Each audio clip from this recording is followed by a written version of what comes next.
Yo, what up? Hey, what up? We're back with politics. It's been a while. I got my politics Tim Pool head crab on. I got wings apparently. It's fine. It's fine. All right. So, it's been like a month or two since I did any like amount of Canadian politics because as you may or may not be aware, I've been busy moving. So yeah, I'm nearly done settling everything in. Everything except like a couple of stuff that's like rec room nonsense that I don't have to worry about is in the basement. So like I think I got like all my boxes unpacked. I got most of my desk stuff put away. Some of it's a little bit like not quite what I would like it to be. It's a little cloudy today. That's a bit bright. Touch up on some recent news. The political meddling over a red card. Oh, yeah. I don't know a whole ton about that. I know that it happened. I saw a couple memes about it, but I don't know exactly. I saw that, I think it was the Norwegian coach for their team was saying something about how, like, doing what FIFA making the decision that they did was, like, devastating to FIFA. So like, but I also don't really know enough about FIFA nor the World Cup to fucking really have an opinion. So by all means, you tell me. That would be better off. Did my internet crab its pants or yours? I think it's yours. I think it's you. I think it's you, I don't think it's me. Everything looks okay on my end. Not that it matters anymore since the United States got yeeted by Belgium. Oh, was it over something the United States team did or something? Okay, well, I think I understand the...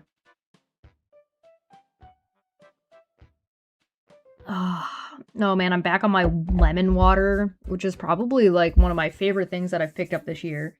I don't know, do you guys ever pick up new habits? Or you, like, try something new and sometimes, like, once or twice a year I try to do something, like, habitual in my life that I change over or try something new that, like, adjusts my, like, the world or in my general vicinity. Lemon water has been, like, the best one I've done in ages. The other one that I did that I think counts as starting last year as opposed to this year was, strengthening my ankles. Figuring out that I could, like, stretching them further and, like, strengthening them have been great for me. But I haven't really done much in the way of workouts. Winter teas are definitely a mood. Yeah, this is actually just, so what I've got here is, this is just lemon water that I heat up. So I cut the lemons into quarters, cut out any extra rind in the center. Oh, thank you for the stretch. Cut out any rind in the center and any seeds. If there are seeds, I do need this stretch, man. I worked out yesterday, half of my workout, and I was like, oh god, fuck me, dude. Oh, BS red card. And then Trump got involved. That's ridiculous. That man cannot keep the shit out of his pants.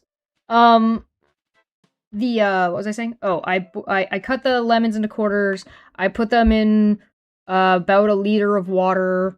I then simmer it. You like bring it to a boil, simmer it for 5 to 7 minutes, then put it in a jug and let it steep till the next day. It's very good. You picked up digital art again? Does that count? Yeah, that counts. Yeah, that counts. Picking up a new hobby, trying something new. I gotta pick up crocheting because my house has no, coasters. And now I have a nice living room that I have already had people over for, and, I have no coasters. So I'm gonna have to learn how to crochet so I can make some, coasters. Turtle Senator allegedly is in a coma for 3 weeks now. Oh my god, what's his face? Mitch McConnell? God damn. How, are you still living? Maybe not, apparently. I feel like people are gonna celebrate when he dies. You know what I mean? Like, there are some people that when they die, people are excited about it. I think you might be one of those people. You see the short you posted? You may have gotten your first YouTube stalker. Oh, no, I haven't seen it. I'm gonna check that out. Hell yeah. No, I haven't seen that yet. I'll take a look at it once I'm done here. I got a couple things I gotta catch up on that are just, like, that kind of stuff. I gotta record a thing for Dapper, because, oh yeah, I didn't do Chill Monday yesterday because my internet was down. And my internet was down for 2 days. So, my internet went down on Saturday, and it wasn't back up until Monday evening. So, if you're surprised that you didn't see me, it's because my internet was down. It's fixed now, hopefully it stays fixed. Basically, the router just crapped, so they had to send us a new router, and Rogers is insane. And they don't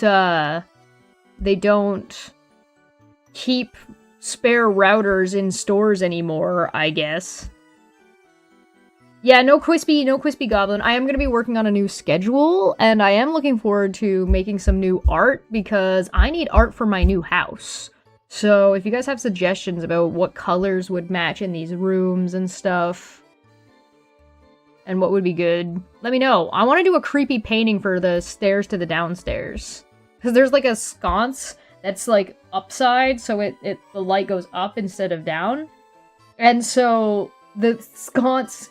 and it's like this orangey color, and the hallway and the basement are all this orange. And so, like, I want to make, like, a spooky painting that if you flick the light on, and it's, like, right in your face, because it's, like, the wall is angled, the ceiling is angled downwards. So there's, like, this flat part that is, like, right in your face as soon as you walk in the door. So I want something creepy to put there, so if you're coming in at nighttime, you flick the light on, which is, like, you know, 90% of the time in the winter. Yeah, so it looks like a villain painting? Yeah. I think it would be really, really, really funny to make it a painting of myself being spooked. Like, I think, like, a self-portrait would be the funniest thing. But if you guys have any ideas, or, like, stylized ideas, you let me know, because I think that'd be fucking hilarious. What kind of art do? I do all kinds of art. I do sketching. My talent, my best work is in sketching and inking. I do like to do digital art as well. I do, sometimes I paint Pokemon, sometimes I did a bunch of, My Hero Academia art a long time ago, where I was taking chats, what their hero would be, and creating that. Sometimes I do a comic book style, sometimes I do photorealism, like I've painted people's pets and stuff like that. I do that kind of stuff. I do all kinds of stuff. Cheshire Pudding Casper. That'd be funny. Self-portrait cartoon style would be fun. Yeah, I think that might be fun. That might be a good one. You have to get the lighting right, and, like, I wonder if I can pick the lighting and... whatever. I'll talk about it more later. Yeah, sorry, I'm being a little bit, like, relaxed as we go into starting to talk about politics, because I didn't get to go live yesterday, so... I am working on a new schedule, so if you want to watch... Oh, painting like a William Dafoe? Yeah, that would be good. That would be good.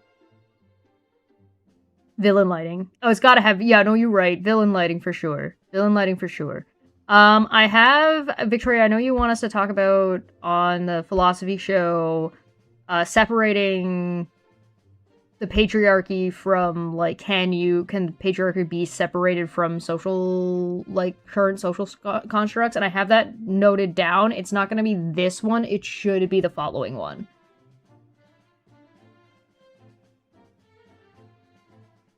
Holding a glass of wine or an apple. Oh, I could do, like, a Ryuk from Death Note, like, with an apple. Like...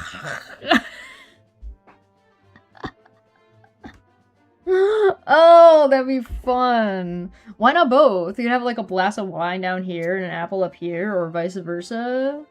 You do a little Renaissance-ish. Chesh the Death God. Alright. Fun idea. We can talk about it. I'll do the art here so you guys can see it as we work on it. I also have, like... I might sketch it out a little bit first and see. Apple bottom dreams. Boop with the fur. You can't do people. It just takes practice. People don't gotta be... You don't have to make people look super realistic either. Sometimes making people look like... I don't know, like this SpongeBob Squidward painting tattoo thing is, like, perfect. Slender Man. We are not the same. Okay. Let's get started. Let's get started. Top politics. So I have only been tertiarily keeping an eye on what has been going on in Canadian politics while I was busy getting ready for the move and setting things up and whatever these are. So I have a couple of things that that I'd saved off to the side that we can watch and or read. So I do have a Tyler Bucket video that is called Carney Warns American Reporter to Keep Your Nose Out of Canada's Business. And this is only from 3 days ago, so I figured that'd be worth a watch, but we might skip Tyler and actually just look at the video and see what's going on. Painting a Molotov in an AI data center. That'd be fun. So, listen, Tyler, I'm sure your opinions are great, but we're just gonna go here for now. And we're gonna start with this. So this is from Canada Today. 1 year ago, not interested in Trump's offer. Liberal leadership prospects. Yeah. That's from before he got elected. All right. Yeah, let's do this. Let's start with this. If you guys have anything you want me to talk about, let me know, but we'll start here. Let me make sure closed captioning is on. All right, there we go. From the New York Times, and I'm going to message for Americans. Okay, you can pass this message out. Canadians believe in Canada. Ian, I know you're from the New York Times, and I'm going to message for Americans. Okay, you can pass this message out. Canadians believe in Canada. Canadians are getting behind this country. Canadians are making decisions with where they travel, where they purchase, who they support, the institutions they support. They're coming together and supporting our country. And we are building this home of the Prime Minister of a G7 country. Okay, sorry. I gotta stop for a second. Not because of anything Carney's saying or doing right now, but the camera or whoever is editing this video already too zoomed in on his face, doing more of, like, this doom zoom in is cause... I don't like it. Stop. He's too close. Back up a little bit. Oh, man. There's something about Taylor that seems a little bit off to me. I think I know what you're talking about. I don't know what that's about, but I think I know the vibe you're talking about. But conversation for another day. Sorry. Look at the slow zoom. You tell me there isn't a zoom going on here. Look at this. Stop. Country for centuries. That's what we're doing today. For more than a decade, the official residence of Canada's Prime Minister, 24 Sussex Drive, has stood empty, deteriorating into what many have described as a national embarrassment. That's not gonna mean anybody. That's not really gonna mean anything to most people, I don't think. 24 Sussex Drive, for anybody who is not Canadian, and probably for some Canadians, is the Prime Minister's home, or was the Prime Minister's home for a long time, but it got removed. Or sorry, it's just been in bad shape, and they just haven't put the money towards restoring it. As opposed to, yeah, I don't know if the voice is AI, but it's definitely like that bot voice. I'm gonna let it keep going, because I want to see where this is going. Successive governments talked about fixing it. None of them did, until today. Mark Carney unveiled a completely different approach. Instead of simply asking taxpayers to foot the bill, he announced a nationwide design competition and a voluntary fundraising initiative aimed at restoring one of Canada's most important national landmarks. It was a bold proposal, but what happened after the announcement was even more interesting, because an American reporter tried to challenge the entire idea, and Carney's response quickly became one of the biggest moments of the press conference. But first, here's how Carney unveiled his plan. For years, many have agreed that 24... Okay, there we go. Get like I don't hate people using the bot voice. I don't I don't hate the bot voice. I'm not a fan of it. I don't like it very much, but I do not fault people for using the bot voice sometimes. But one of the problems with the bot voice is that it does come off as AI generated when it's not necessarily AI generated. Remember, the bot voice has been around a lot longer than. And there's multiple different versions of the voice, right? There's like a few of them. There's like 2 or 3 female sounding ones. There's 2 or 3. Yeah, it's got no emotion to it because it is just a bot voice, but it's not necessarily AI. Unfortunately, like, the bot voice has really helped enable AI a lot, I think, and so, like, there's a lot of cross-sectionality where if you see a video or you're hearing a video and it's this kind of voice, you're automatically gonna go to this is AI slop. It might not necessarily be, but yeah, it's just text-to-speech. So maybe the video is AI generated. I just want to see what Carney says. I don't care about the bot's opinion. For Sussex should be saved, but it was left to language, and so the damage spread, and the repair costs climbed, and now it's in critical condition. So today, our government is acting to renew this building, restore this institution, preserve our history, protect our heritage and traditions for generations to come, because that continuity matters. A nation is more than the people who live in it today. It includes everyone who came before us and everyone who will come after. Okay, so this is, I think, one of the big differences right now between Canada and the United States. The United States is very, very almost obsessed with looking backwards. Like, oh, back in the day, oh, in the good old days, oh, when the world was back, when it was a better, backwards. Everything is looking back. And then they're focusing also very much on the now, the instantaneous, either the instant gratification sort of thought process or the profit now without any long-term planning. Now, that's not everybody in the United States. That's not every politician in the United States. But it is a very much a theme for what the United States has sort of been up to for the last little while.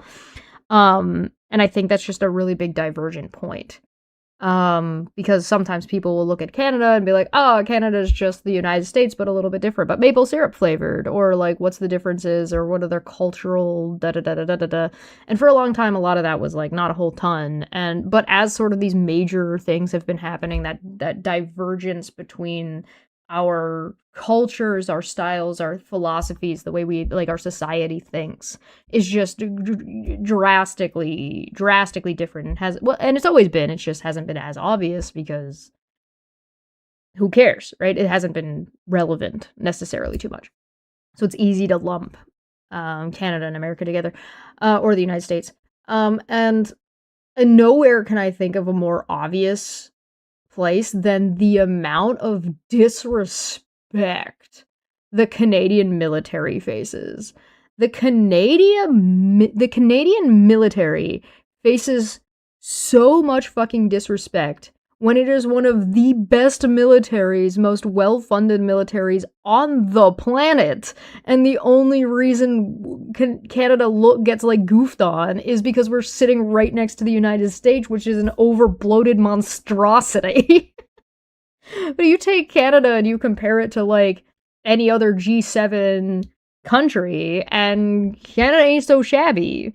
Like, there's a reason why we're in Ukraine. There's a reason why we're in Poland. There's a reason why we're all up in everybody. Like, we're working with Germany. There's a reason why Canada is the only country outside of the European Union that has been tapped into to work on the rearmament of Europe project. We work with Australia. Like, we are one of the best militaries, one of the notoriously one of the most well-trained and effective militaries in the world. Admittedly, a little bit underfunded.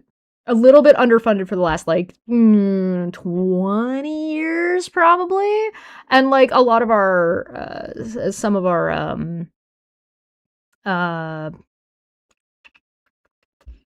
our gear has long since been like needs to be decommissioned or needs to be updated, and that is something that has been being worked on for the last decade and a little bit, at least a decade. Carney's ramping it up, but it was something that Trudeau started working on during his tenure. So take that, half a dozen the other. We can't do ships. That's not true. We can do shit. We've got the whole Arctic situation going on. That one boat that told the United States and China to go fuck itself when it, like, just steamrolled through that, like, no touching zone on the ocean right now between China and Taiwan. That was a Canadian boat. Like, so yeah, no, we do Navy. We just don't do American Navy. But it wouldn't be. I don't think it'll be that big of a deal to up it and run with it. We're not really notorious on boats. We don't have, like, much of a naval reputation, I think would be fair. Nobody does American Navy apart from America. Yeah, I know, right? Like, the closest thing you can be to seeing somebody, like, so zealous about boats is, like, Spain and England back in the fucking North Atlantic slave trade era.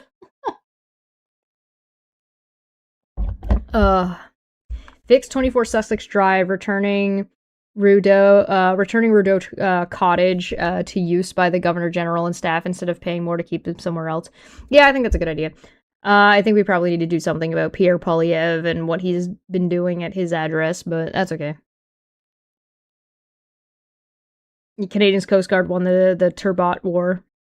Yeah, like, we're nothing to sneeze at in any point, like, at any, like, military grouping. It's just we are constantly compared to the United States. And so because we're constantly compared to the United States because of our geographic location, that's the main reason we get compared to the United States from a military point of view, right? Like, it's just geography, right? Naval procurement, valid. I believe the newest update for naval procurement for Canada is we're working with Germany to manufacture submarines. I believe. So, like, we're commissioning Germany for subs. If I'm remembering correctly. I think it is, like, more of an equipment issue that's just going to be a slow build over the next 5 years. Yeah. Just after World War II, we had the third largest navy in the world. We just don't need it now. Well, kind of. Yeah, I mean, kind of. There just hasn't been a whole lot of need for us to do a whole ton of military. And realistically, I don't think the United States has needed to do the amount of military that they've done as well, because it's insane. Like, you can't, it's so big, you can't even fucking use it. Like, what are you gonna do? It's like, I appreciate that you have this many military members, and I appreciate that you have all these fancy boats that can take them wherever you want to go, but you can still only land so many people at a time on a beach. You know what I mean? Does D-Day count as a naval strike?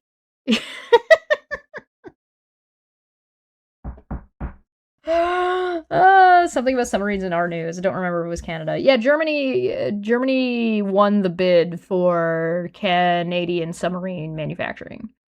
So we were hiring out. I think we were looking at 3 main options. I think it was South Korea, Germany, and somebody Nordic. One of the Nordic countries. U.S. military currently spends something like 3.8% of GDP on their military. I don't think Trump realizes he also signed up to start spending 5%. That will be truly insane. Yeah, I don't even know. I don't even know, my guy. I don't even know what the fucking, how, like, fuck. It's crazy. I don't understand. I don't understand why you would want to invest so much in your military and then cut all the legs out from under you in education. Because I feel like your education helps your military, doesn't it? Whatever. I'm overthinking this. Anyway, I'm gonna hit play. Institutions are how we carry forward what we were given and how we pass that on at least intact, ideally improved to those who follow. 24 Sussex Drive is one of these institutions, and we will not let it crumble. We will set it right. I think this is a really smart move from, like, a political standpoint. So,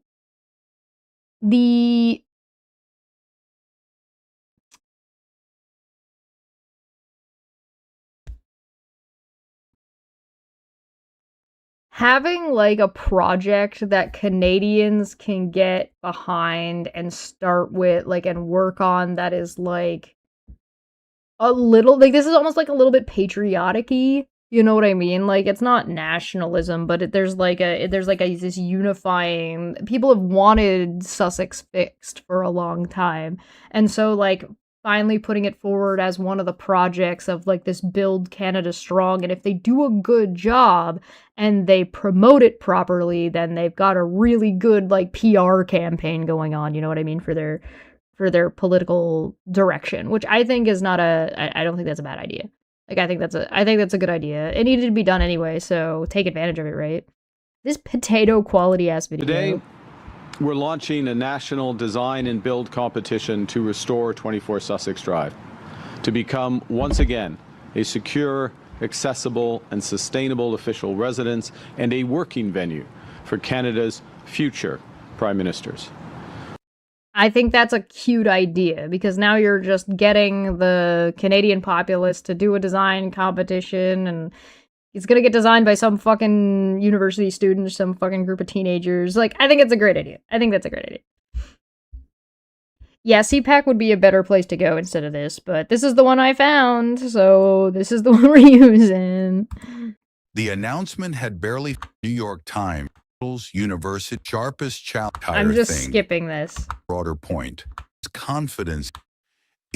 Watch this. For hospitals, universities, medical charities, in Austin, the New York Times.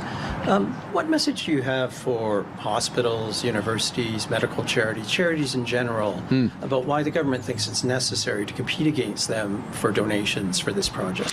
Look. Huh? What? How? Wait, what?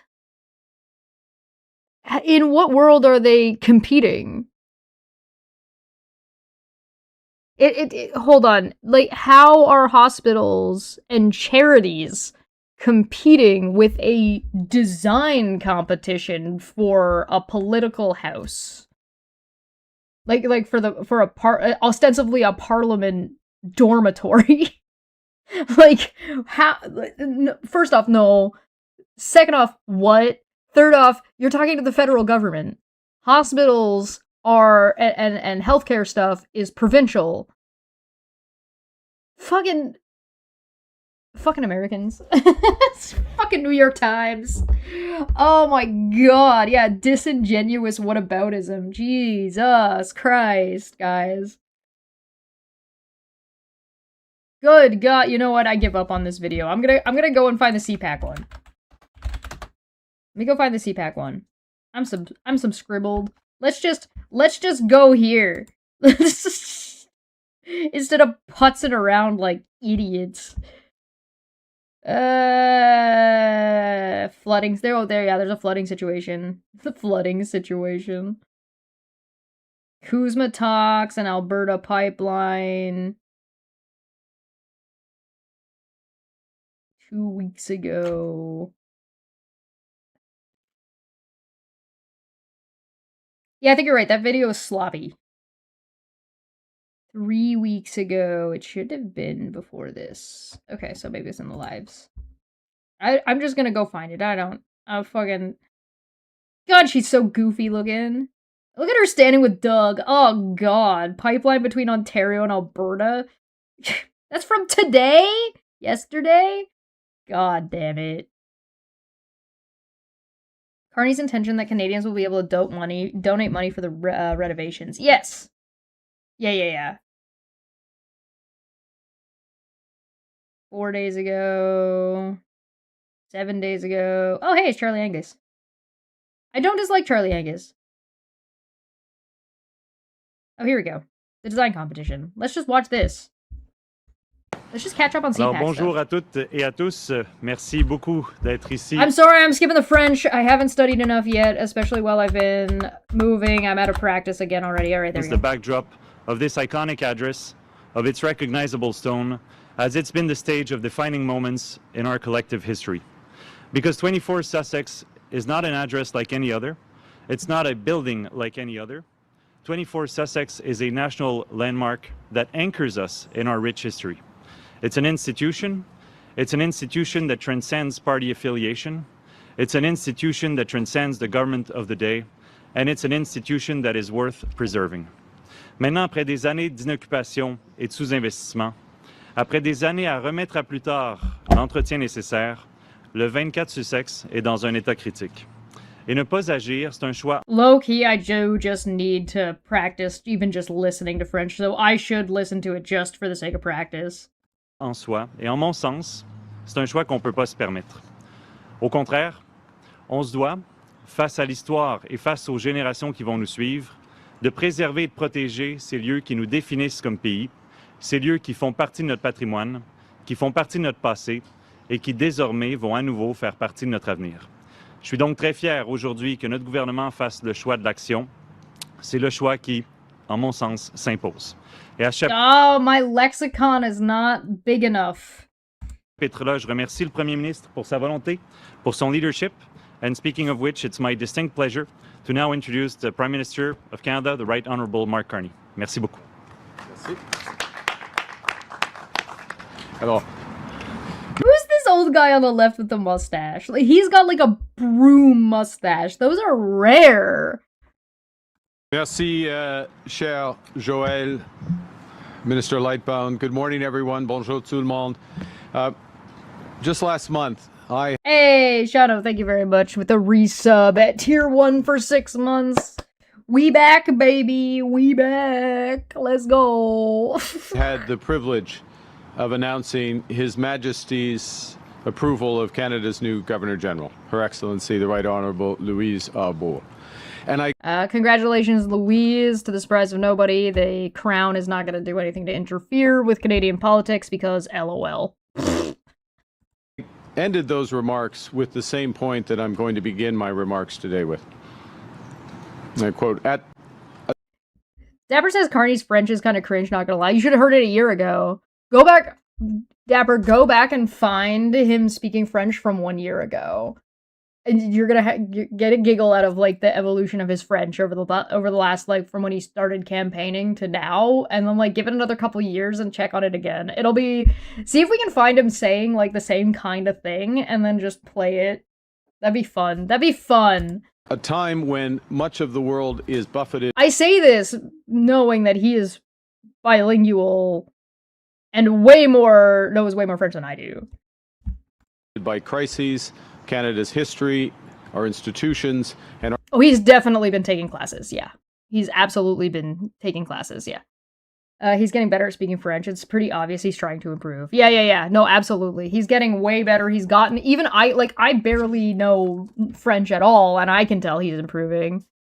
Especially, yeah, I definitely recommend go and check out, like, something old and then find something from, like, the last year, and you'll get a kick out of it. our traditions matter more than ever. And while these foundations are expressed in language, practiced in custom and convention, and enshrined in law, they can also take physical form. They can be made of timber and stone, stand as landmarks, as testaments in which we recognize ourselves. Dans un monde bouleversant, ces lieux nous donnent des repères.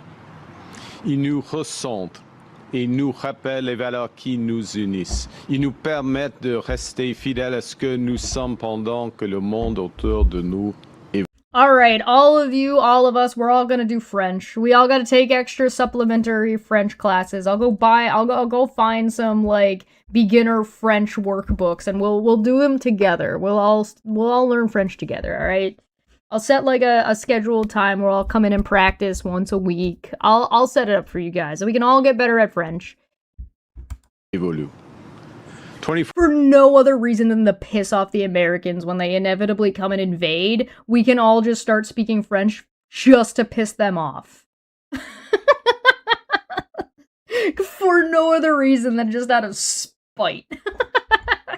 Fort Sussex is nearly as old as our country. First built in 1868, it sits on a rise above the meeting of three rivers, the Ottawa, the Rideau, and the Gatineau. Yeah, we do need to do Korean. I think it was Manya who was doing Japanese. Upload the CDs to Discord? Oh, Tom, fuck yeah. Fuck yeah, bud. Send us that shit. Let's go. Fits you in? Alright. One in the chat. YouTube and Twitch. One in the chat if you guys actually want me to put together like a little practice French fucking class that we can do once a week. One in the chat for yes. Two in the chat for no. Any other number counts as a one. Mon français est un peu roulé. Goblin goes to Le Havre.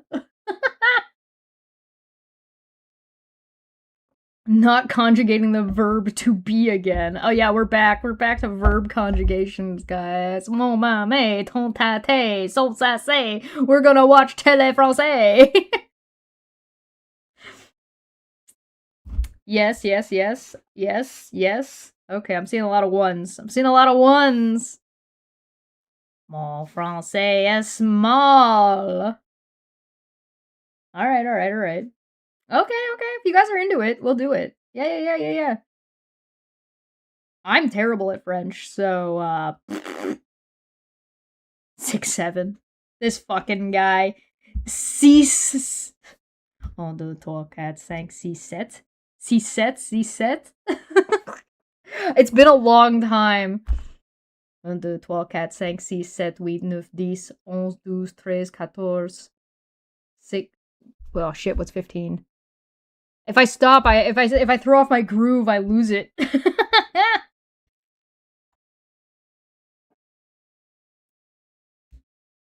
Can say no.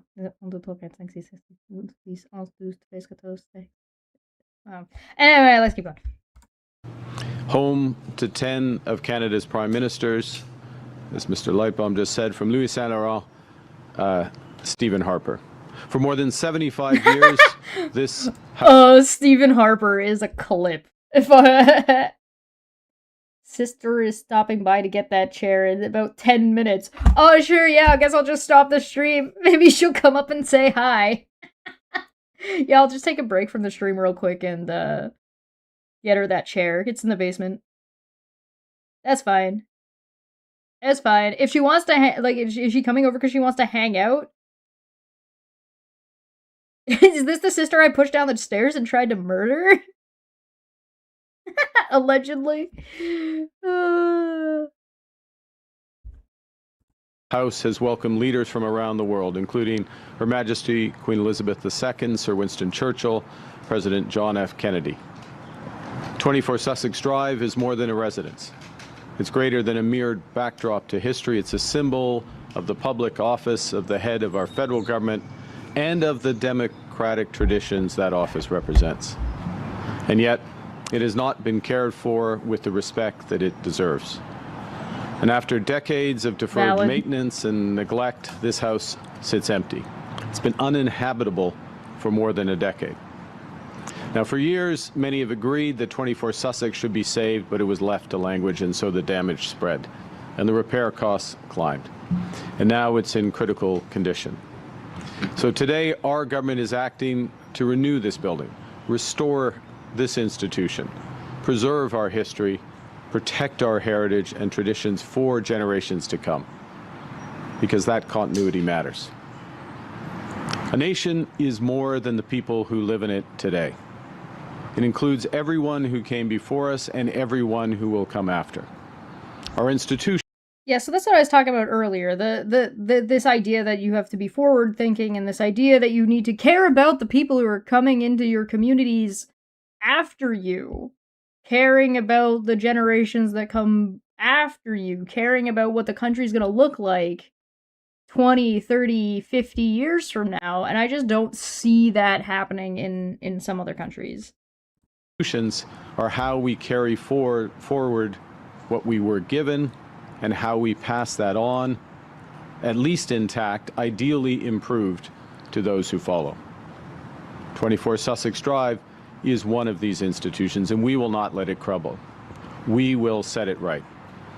Today, we're launching a national design and build competition to restore 24 Sussex Drive, to become, once again, a secure, accessible, and sustainable official residence and a working venue for Canada's future Prime Ministers. We will do this in a manner that reflects the very best of Canada. Et pour obtenir ce qu'il y a de mieux, il faut faire. One of the things I think about is Mikey Smith is planning to go to the CSA in Quebec with his sins. And Quebec have harsh language laws and all signs are in. Yeah, Mikey's not gonna do well in Quebec. No, I'll go downstairs in a minute since she's gonna be here in a minute. I'm just gonna. Why isn't he complaining about people insulting women and nodding off to sleep? This isn't how Head of Speed is supposed to act. He's not even asking me to buy his meme coin. I know, right? I know, right? Jesus Christ. Appel au meilleur talent. C'est exactement ce que nous allons faire. Le concours de conception-construction qui vise à rénover le 24 Sussex sera ouvert aux entreprises. 24, 24. 21, 22, yeah, no, that's right. Canadiennes pour que le savoir-faire, le talent et l'excellence du Canada soient au cœur même de ce projet. L'Institut Royal Architecture du Canada aidera à définir les paramètres du concours. Okay, so that's a big thing too, right? Is he's doing this at the same time in parallel and in like a mirror format that Trump is doing his ballroom. Carney has done such a good job of taking advantage of how people look at Canada and compare them instantaneously to the United States to be like, yeah, no, compare me to Donald Trump. Do it. Watch. See the difference. Now look at what we're going to do with this. We're going to do a design competition. So Sussex is going to get fixed by Canadian products, by Canadian construction workers, and it's going to be designed by Canadian people. And it'll likely be a younger group that wins. It's not going to be some, like, somebody who lives in, like, has long since retired in Northern Ontario. It's going to be, like, a young group of college students. It's going to be, like, the next generation. Guaranteed that's who's going to win. And so, like, or somebody of that ilk is going to win. So it's going to be like, look at the older generation and the newer generation working together to take, the older generation is taking the ideas for the younger generation, and while they're in positions of power, they're implementing the younger generation's ideas to build up and fix and repair, while Polyev is running around being like, Canada's broken, blah, blah, blah, blah, blah, blah, blah, and while you have the ballroom going on in the United States. This is so smart. I wonder how long they've had this in their back pocket, quite frankly. Because they've probably been sitting on this for a little while, waiting to do. I think that's what's going to happen. I think that's going to be what happens, specifically because it would look so good to not have it happen. And I don't mean to say that I think the competition is going to be rigged, but I like very much so. I suspect like it's going to be somebody younger. That's the idea they're going to want to take. Okay, so I'm gonna take a bit of a break. I don't know how long my sister's gonna be here for, so I'm just gonna put some music on, get her chair. Maybe she'll sit down and chat for a hot minute, but I'll be back. So I'm just gonna leave the stream going. So T-minus 10 minutes? I don't know. BRB?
Oh, hey, we're back. That wasn't too long. Alright, hi. Welcome back. Let's keep going with this. What did I miss? Anything crazy happen while I was gone? I got a cooler drink, because it's warm up here. You guys talking about speaking languages? 80 and 90 are just stupid in French. Counting in French is a disaster. A little bit. A little bit. Thank you. This music should be playing. So the name of this is called The Inquisitive Waltz. It's called Clownoa Door to Phantom Mile. Seems appropriate. What about Jonathan Frakes? We're talking about Jonathan Frakes is pretty cool. Everything I've heard about Jonathan Frakes and know about Jonathan Frakes makes him a pretty solid dude, from my understanding. Hopefully I'm not wrong. Yeah, that was good. Yeah, my sister's apparently really busy today, so she just came by, grabbed the chair, and looked at the Monstera plant and pissed off. If she wasn't so busy, I'd invite her in for a beer, but she's busy. She's running around, so I'm sure she'll be back soon. She was like, I'm sorry to interrupt your stream. I'm like, fucking, who cares? She has other stairs to fall down. Well, she did not fall down any stairs this time, but she got away from me. So I didn't get the chance to give her a solid shove. And as far as I know, she's not pregnant right now, so what's the point in really shoving her right now anyway? When she's pregnant, I can get a 2-for-1.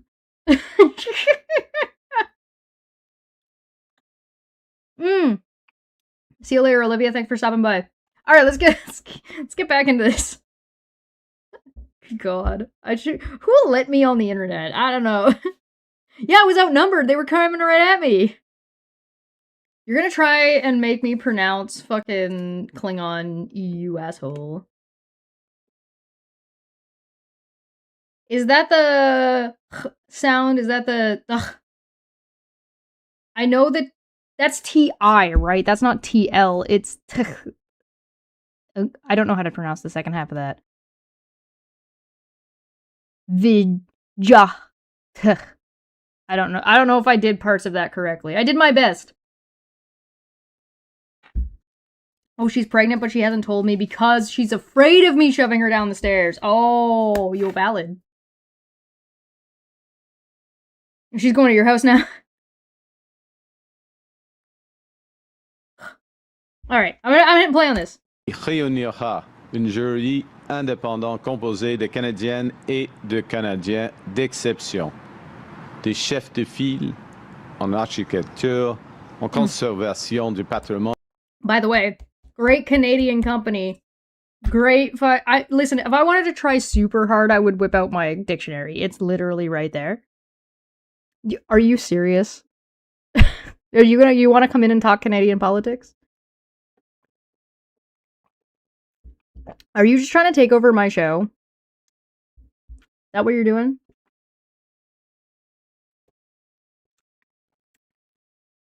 Dapper's just out here giving me a hard time today.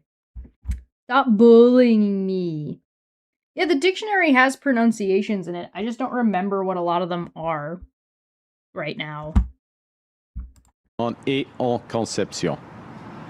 Il sera présidé par Moshe Safdie, l'un des architectes. He wants to pronounce the thing and then bounce. Fucking guy. This fucking guy. I do have some beer, yes. Why? I've got a little bit of cracked canoe. Why are you asking? Are you coming over for beer later?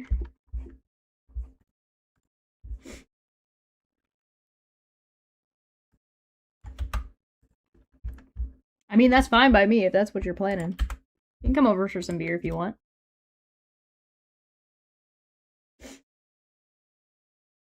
Usually I'm going to my mom's house and stealing her beer. This time she's gonna come over to my house and steal mine.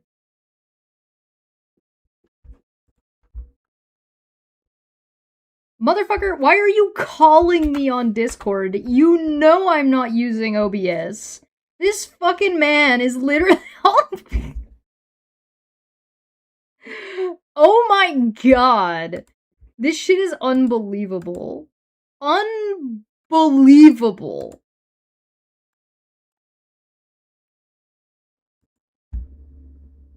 Look at the... This guy.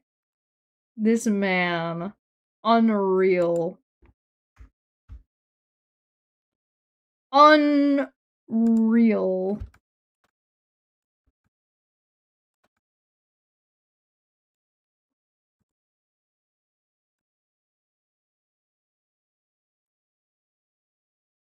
I sent him a link. He's got the link. He can come in whenever he wants. Look, I even put him on the screen. It's a little black box. I think I have to clean the hot tub. New jets are coming today. Oh, nice. Well, you should, yeah, no, clean the jets and then come over for a beer. Your husband's gonna do the install, right? So...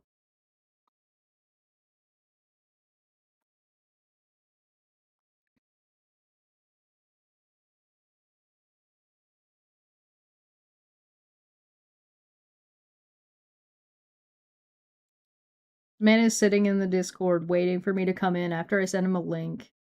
Why would I use Discord? I would have to change so many audio settings. And so much stupid shit.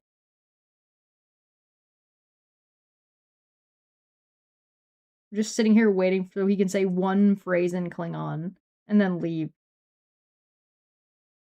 It's being a dick about cameras.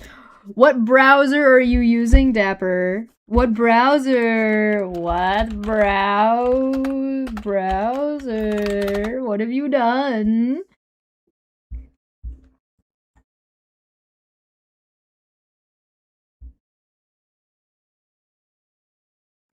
Facts. I'm such a pushover, man. I'm so nice. Did you guys know it's my birthday coming up? Oh, hey, there's Dapper. Hi. Hello. Hello. Yes. Apparently, it wanted to default to the wrong camera, and then it was like, no, your OBS camera doesn't exist. Yes, it does. Anyway. It's because you tried to load in while you were still in the Discord call, so Discord was eating your camera. I don't think that's true, because I didn't turn the camera on in the Discord call. Sometimes it doesn't matter. Discord doesn't care. All right. Well, anyway, it's Dag Klingan Holnech Vijat. Was that the click at the end? It's you put your tongue where you would do for a T, and then you lower the sides of your tongue, not the tip. It's kind of like if you have a slushy S. Yeah. That noise. Dag. Okay. Klingan Holnech Vijat. There you go. All right, bye. Wow, I am sure glad we didn't waste anybody's time talking about politics for that. Thanks, Dapper. Okay. After that lovely intermission, tongue tricks for activities. Yeah, so my birthday's on Saturday, so I might move Rum and Coke to Sunday. So I can do birthday stuff without having to worry about it. I'll still do a stream on Saturday. It'll just be earlier in the day, and then do Rum and Coke on Sunday. So happy birthday to me! Okay, I hit play on this. What were we talking about? Oh, right. 24 Sussex. Alright, let's go. Les plus respectés au monde. Un grand merci à vous, monsieur. Celui qui a signé le Grand merci. Big thank you. I got that one. I just think it's funny. Musée des Beaux-Arts du Canada. Bienvenue, Monsieur Genet. Le Library Square à Vancouver. Le Habitat 67, cette audacieuse prouesse architecturale réalisée à l'occasion de l'Expo 67 et plusieurs d'autres à travers le monde. We are calling for proposals that are ambitious, achievable, and cost-effective. The competition will be open to eligible Canadian firms, putting Canadian... I just like when my birthday falls because it's 7-Eleven.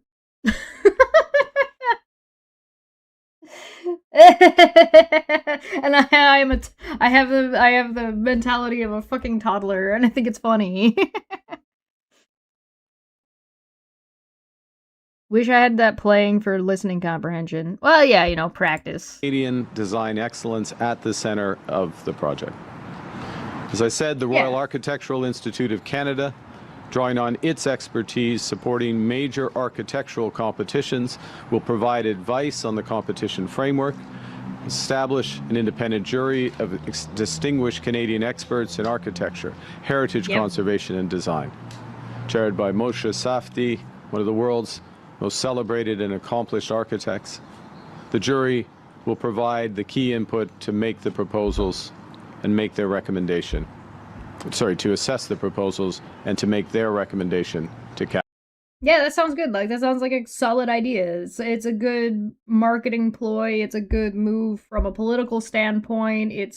You want to do nation building. Well, here's a nation project that is bipartisan, doesn't have anything to do with politics. It has to do with just fixing this, and we want to encourage the younger generations and people to da-da-da-da-da-da. Everything about this is a good idea. Everything about this is a good idea. The only way this becomes a bad idea is if the amount of money that gets spent on it gets blown way out of proportion, and then somebody starts taking, like, bribes from oligarchs to to fund it. And they decide to add a big gaudy gold ballroom. You do know someone is going to troll and submit the plans for the White House, right? Like, somebody's gonna submit those just for funsies. Like, that's definitely gonna happen. Cabinet. The winning team will be responsible both for the design and the reconstruction of 24 Sussex, so they will need a credible, disciplined plan to see it through. A plan to bring to life... Yeah, I agree. Bring the building to life on time, and to a standard worthy of the country that it serves. So we're turning to the country's most innovative architects, designers, and builders for solutions to find the most ambitious, exciting, and affordable solutions. The winning proposal will be announced by Canada Day next year. Clever.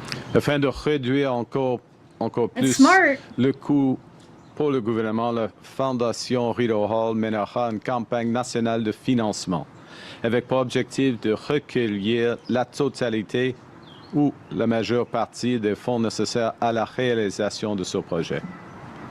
Cette initiative offrira aux Canadiennes et aux Canadiens et aux organisations philanthropiques de partout au pays l'occasion de contribuer directement au renouveau de lieux emblématiques qui appartiennent à chacun d'entre nous. I would like to express my personal and deep gratitude to Prime Ministers Stephen Harper and Jean Chrétien for advocating for the renovation of 24 Sussex as the residence of the Prime Minister. I think that's also clever. We've watched Jean Chrétien and Stephen Harper in a prior video. Harper is very popular among conservatives and is responsible for Pierre Poilievre. Like, Pierre Poilievre's career is entirely based on being brought through Stephen Harper, and basically people kind of meme around and joke that Pierre Poilievre is just a puppet for Stephen Harper. I don't know how true that is, but that is a joke. That is a meme that goes around, and a little bit of a rumor, I guess. As for like calling out both of them, Jean Chrétien was also a very popular liberal prime minister, so both of them were popular in their day for the most part, at least especially among their own constituents. I would also like to thank Prime Ministers Joe Clark, Kim Campbell, Paul Martin, and Yeah. Yo, Dapper's right. Bets in the chat. Guys, do you guys think that this project, that repairing and building Sussex will go faster and be done before the White House is functional again? Like from a building standpoint, not from like a governance standpoint. That's a little on the nose. So like 1 in the chat for yes, 2 in the chat for no, 3 in the chat or for other, or any other number is going to count a yes. PB's career is now based in a bottomless pit. Oh yeah, it's garbage. He's so cooked. He's so cooked. Pierre Poilievre is so cooked. Like, the only people he has, like, quote unquote, on his side is, like, basically NPCs on the internet. That's about it. Yes, if only to spite the Americans. Hey, listen, if anything motivates Canadians, it's spiting the Americans. It's spite in general. Believe it or not, Canadians are very, very motivated by spite. Especially if it's funny. If it's spiteful and funny, Canadians will be all over it. That's like our whole brand. That's why we do so well in war. That's why our military is so good. Because we're spiteful little shits who like to do psychological warfare because it's funny.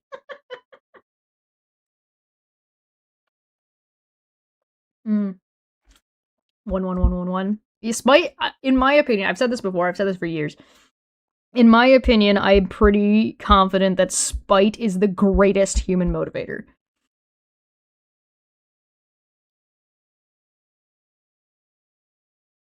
Well, the other thing too is, yeah, I don't expect it to be almost immediately condemned. Like, yeah, so like the White House is gonna get done, and then the next fucking president is gonna go in there and be like, this isn't up to code. Justin Trudeau, who, together with Mila Mulrooney, have expressed their support for this renovation. As with everything our government undertakes, it's not just about what we build. It's about how we build and why we build. 24 Sussex will be built by Canadians for Canadians. Nos institutions ne restent pas fortes et vivantes par elles-mêmes. Chaque génération doit faire le choix et les renouveler, de réparer ce qui a été négligé et de renforcer les fondations. Sorry, Victoria in the chat said that is the reason why Canada is the only country I would move to. The building codes? I'm sorry, is the German in the chat telling me that they like Canada because of the building codes? The Monty Python skit about fighting in a less like, warlike manner. Yeah. Sur lesquelles les générations à venir vont s'appuyer. C'est le choix que nous faisons aujourd'hui. Et nous allons le faire à la canadienne, en misant sur le talent, le savoir-faire et l'excellence. Oh, spite and the weather. Yeah. No, yeah, very on board. Very on board. De Canada. Now, while 24 Sussex is a symbol of the office it serves, it must also be a home. And the women and men who will lead our country in the future will need a residence for their families. I may not look like... I'm not sure if this is a consistent thing, but I'm gonna have to, like, keep an eye out for it. I want you guys to also keep an eye out for it. He put women first in that sentence, and then as, like, the next leaders of the country. Now, Canada has had one notoriously unsuccessful female prime minister years and years and years ago. Notoriously unsuccessful. Her term was incredibly short, and people didn't like her, etc., etc., etc. It is interesting that just the order of events, because I do think that when people, like, languages vary and the words people, especially when you're as calculated as a prime minister has to be. I just thought I'd point that out. It serves, it must also be a home. And the women and men who will lead our country in the future will need a residence for their families. I may not look like it, but my kids are already grown. And I will never, in any event, live in 24 Sussex Drive. But future prime ministers will undoubtedly need to raise their children here as they lead our country. This man low-key just supported his daughter for prime minister. No, he didn't. No, he didn't. No, he didn't. That's not what he was doing. I just thought this is funny to me. Yeah, no, maybe his daughter will do politics. I wouldn't hate that. She seems pretty cool. He's got a couple of kids. Only one of them has really made any real public appearances, and that's because she's the one who's in like university college age. So that tracks. That makes sense. The other, I think he has 3 daughters, if I'm remembering correctly. I might be misremembering. It's been a while. But anyway. So we'll restore it so they may do so safely and securely. Holy shit, Clockwork, what's going on? It's been ages since I've seen Clockwork Rex around. How are you, my guy? What's going on? Cheers, friendo. I hope you're doing alright. I hope you're doing okay. Good to see you.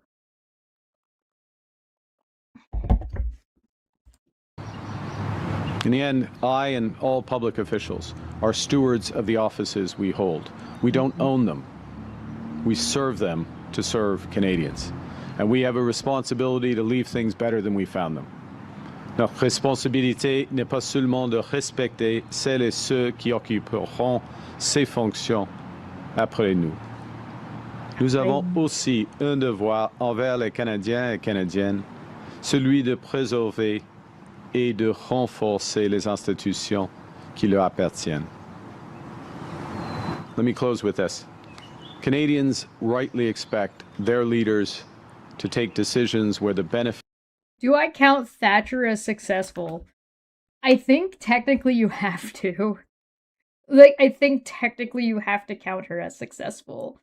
Not necessarily in a direction I would agree with, but you know what I mean?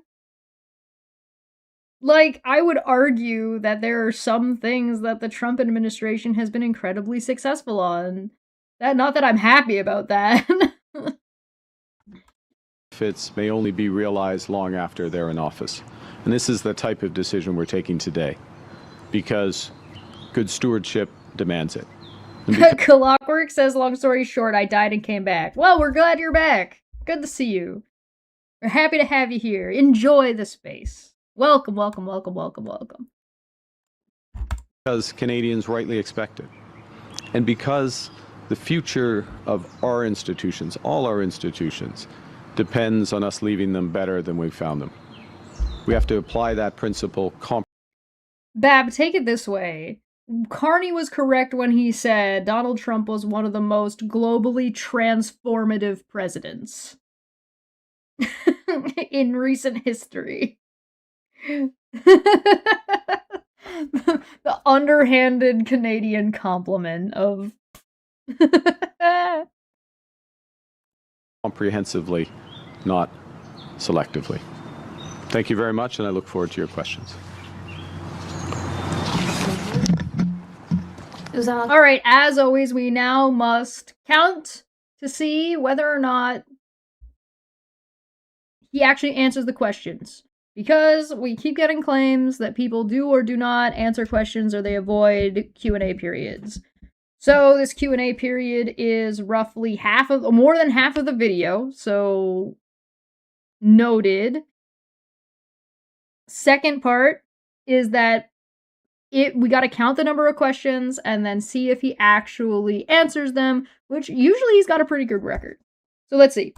On va commencer la conférence de presse. We will now begin with questions. We'll do one question. Excellent. Bonjour, madame. Yasmine Lédy, Radio-Canada.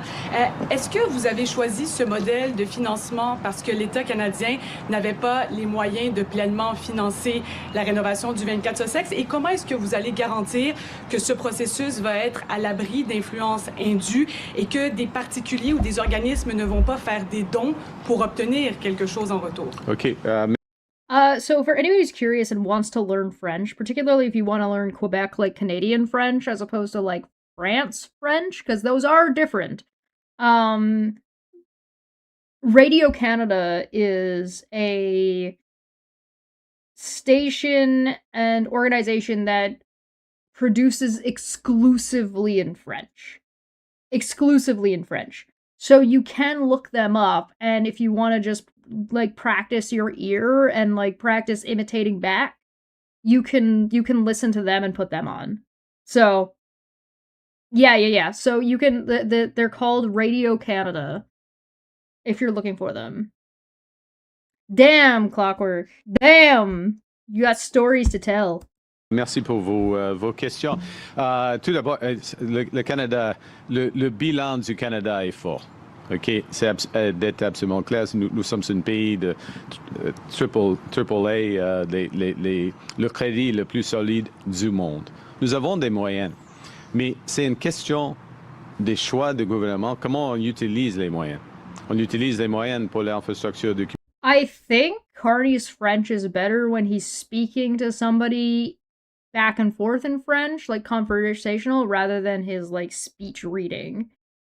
Communauté pour logement abordable, afin de bâtir un pays plus fort, plus résilient, plus indépendant, tout cela.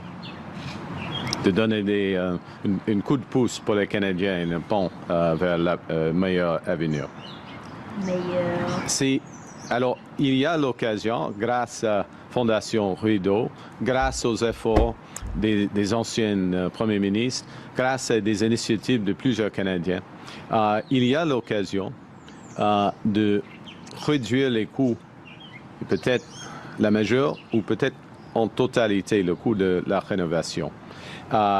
Et on va prendre cette occasion avec le processus de Fondation Rideau et en même temps, on utilise une concurrence design-build, construction. Guys, do you want to do me a favor and show off to Clockwork our new toy that is the emojis? So if you guys want to just spam a bunch of emojis in the chat, both on Twitch and YouTube, to show off to Clockwork what we got going on. Do it. I'll let you guys pick the emoji. Pick whatever emoji you want. It's the brick! Yeah! There you go. So the membership ones on YouTube don't work yet. We're waiting on that update. They do work if you super chat it, though, because it pulls them from Twitch for some reason. Yeah! There you go. Welcome back, Clockwork. Welcome back. Yeah, so that's why you see that on YouTube. The membership ones on YouTube don't work quite right. But the regular ones on YouTube work fine, and all of them work on Twitch, so I don't know what that's about, but yeah. Pick your poison. Afin de rendre une discipline dans le processus. Parce que c'est facile d'être... c'est pas facile, je m'excuse, monsieur Safdie, c'est pas facile d'être un architecte, mais on peut designer une maison incroyable, mais il faut avoir un budget, et il faut avoir la... Oh, they're gonna design something, the architects that we're gonna get are gonna design something amazing. Responsabilité de construire cette conception. Point final. Parce que vous avez soulevé la question des... I understand French better when I can read it as well. D'influence et tout cela. Et ça, c'est un aspect de génie de ce processus. Parce que c'est la Fondation Rideau qui va être responsable pour le processus d'enlever, d'atteindre des fonds philanthropiques, des fonds des individus, des Canadiens. Mais la Fondation Rideau n'aura aucune influence sur les décisions du conseil présidé par M. Safdie. Parce qu'ils seront des experts qui vont décider, faire des décisions. Alors, c'est un des grands avantages de ce processus. Merci. Une question, next question. Bonjour, Monsieur Carney. Bonjour, madame. Bureau Radio. Dapper saying me getting slightly annoyed that Chesh is translating things I already understand, only to realize I'm not the only one here. Yeah, no, I think I got the gist of what he was saying. I'm not sure if I can tell you what the question was, but the gist of what he was saying is that they're going to use the foundation and their president, who is an expert in architecture, to help with the design process and the competition to ensure that we're responsible about who we're getting to do the design and how the money is spent, etc., etc., etc., to build something big and impressive. Du Canada sur un autre sujet. Cette année, aux États-Unis, il y a des milliers de migrants qui ont été arrêtés par des agents masqués de l'ICE, détenus dans des conditions qualifiées d'inacceptables par de nombreux experts. Certains demandeurs d'asile expulsés vers des pays autres que leur pays d'origine. Compte tenu de ces pratiques, j'aimerais savoir si vous considérez toujours les États-Unis comme un pays sûr pour les demandeurs d'asile. Oui, merci pour votre... Yeah, I think you're right, Atlantic. I think you're right. I think it was about conflict of interest and avoiding, like, outside money and influence messing with the competition. Question. Tout d'abord, nous sommes responsables pour les conditions ici des demandeurs d'asile, tous les citoyens, tous les visiteurs du Canada, et nous respectons nos engagements. C'est des valeurs fondamentales du Canada. En ce qui concerne nos arrangements avec les États-Unis, oui, on continue d'avoir cette relation avec les États-Unis. Ils ne sont pas parfaits, mais on garde cet arrangement. Merci. Prochaine question, next question. David Aiken, Global David. News. Good morning, Prime Morning. Minister. Just a little bit double-barreled here. Just wondered your impressions. I'm certain He says that, and Mark just smiles at him like, yeah, all right, let's go. been inside here meeting with Prime Ministers Harper or Chrétien at some time over the years. So just your impressions. But also, the design team's going to have to work with, I assume, a budget envelope. So I wonder if you could talk about what do you expect the bill to be, or you'll ask the design team to work in, and what does it say that a G7 country like Canada, in developing its own patrimony, is too cheap to pay the full bill, that you got to pass the cap to pay for renovations of a place like this. So what's the... Interesting. So that's an interesting way to frame it. I think the direction this is going to go in is that we want Canadians to feel directly involved, to participate if they want to, and do philanthropy if they want to, and get write-offs if they want to.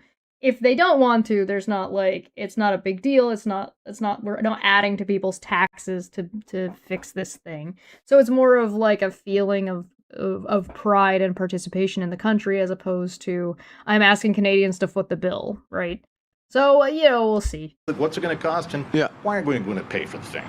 Well, a couple things. So that was a triple barrel, if I could count. The first one, it was. I've only been inside once when it was functioning with Prime Minister Martin. And I always met Prime Minister Harper in his office, one of his offices.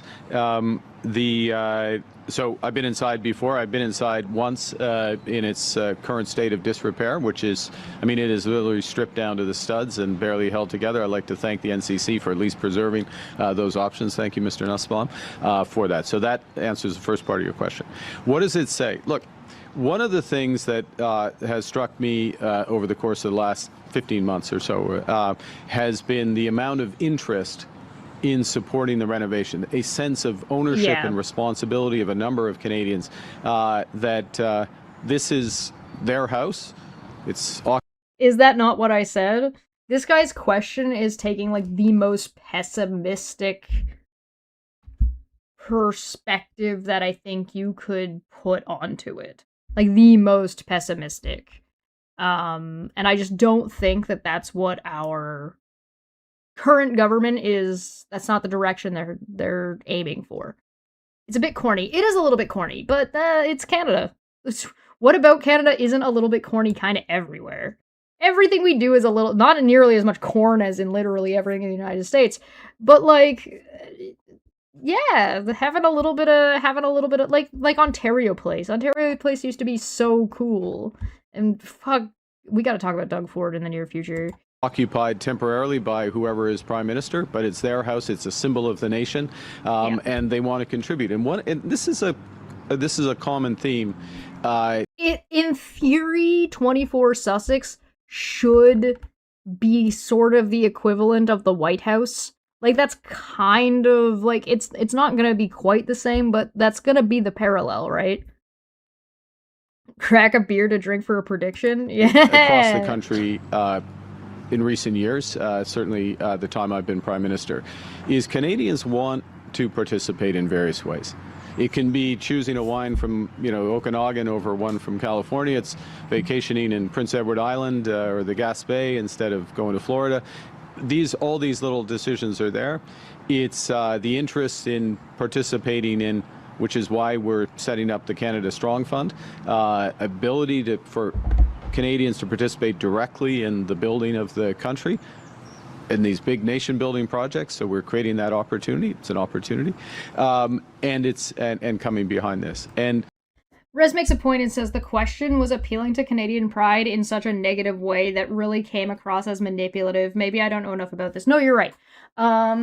So on one hand, you have the Prime Minister leaning on national pride in that everybody's been pissy that this important historical monument for our country and our government has been tossed to the wayside for such a long period of time and is in such a place of disrepair, and people are not happy about it and they want it fixed. And so Carney is sort of reaching to everybody to say, all right, this is a bipartisan, this is not an issue about politics, this is not an issue about left versus right, red versus blue. This is something that Canadians want. And so I want to give that to you, and I want to do it in the most Canadian way possible, which would be hiring Canadian construction workers, doing this. I think doing the competition is a great idea. I think that's, I see no flaw in this. Provided it's legitimate and it's fair and it doesn't have foreign interference.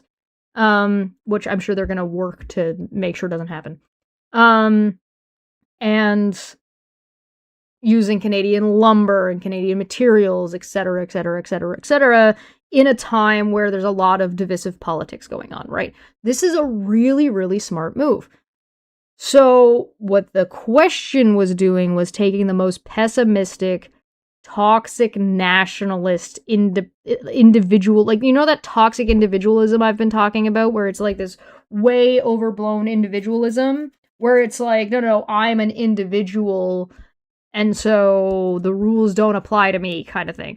That mindset. And that mindset is like really, really strong in the United States. And so there are parts of that mindset that have permeated and sort of leaked into other nations and other politics and other places. That's where you get that authoritarian populism coming from, right? That's a big part of it.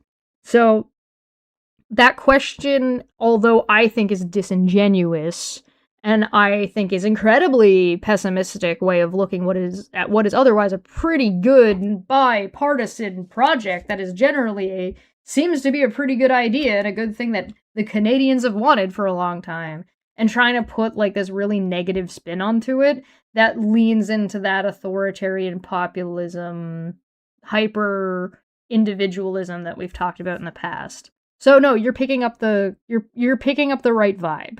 Like, it's pretty clear.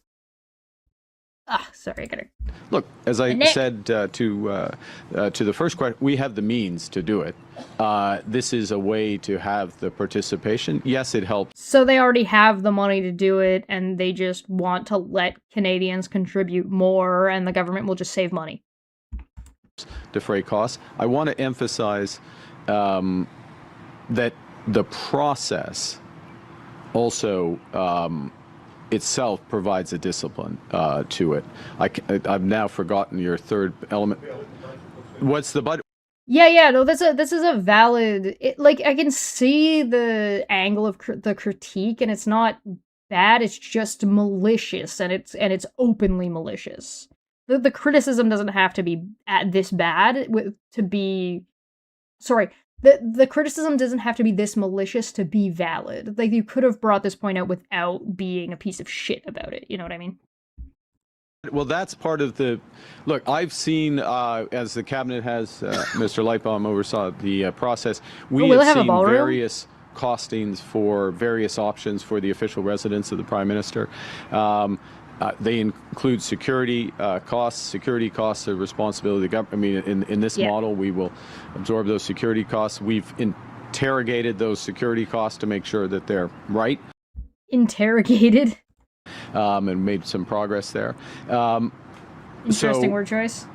I don't want to be too forward on what the budget is for this, because in many respects, that's part of the competition. Just as right. I mean, that's why we have experts overseeing the competition. I don't want to be saying, well, I think you should put the dining room on the second floor, or you should do.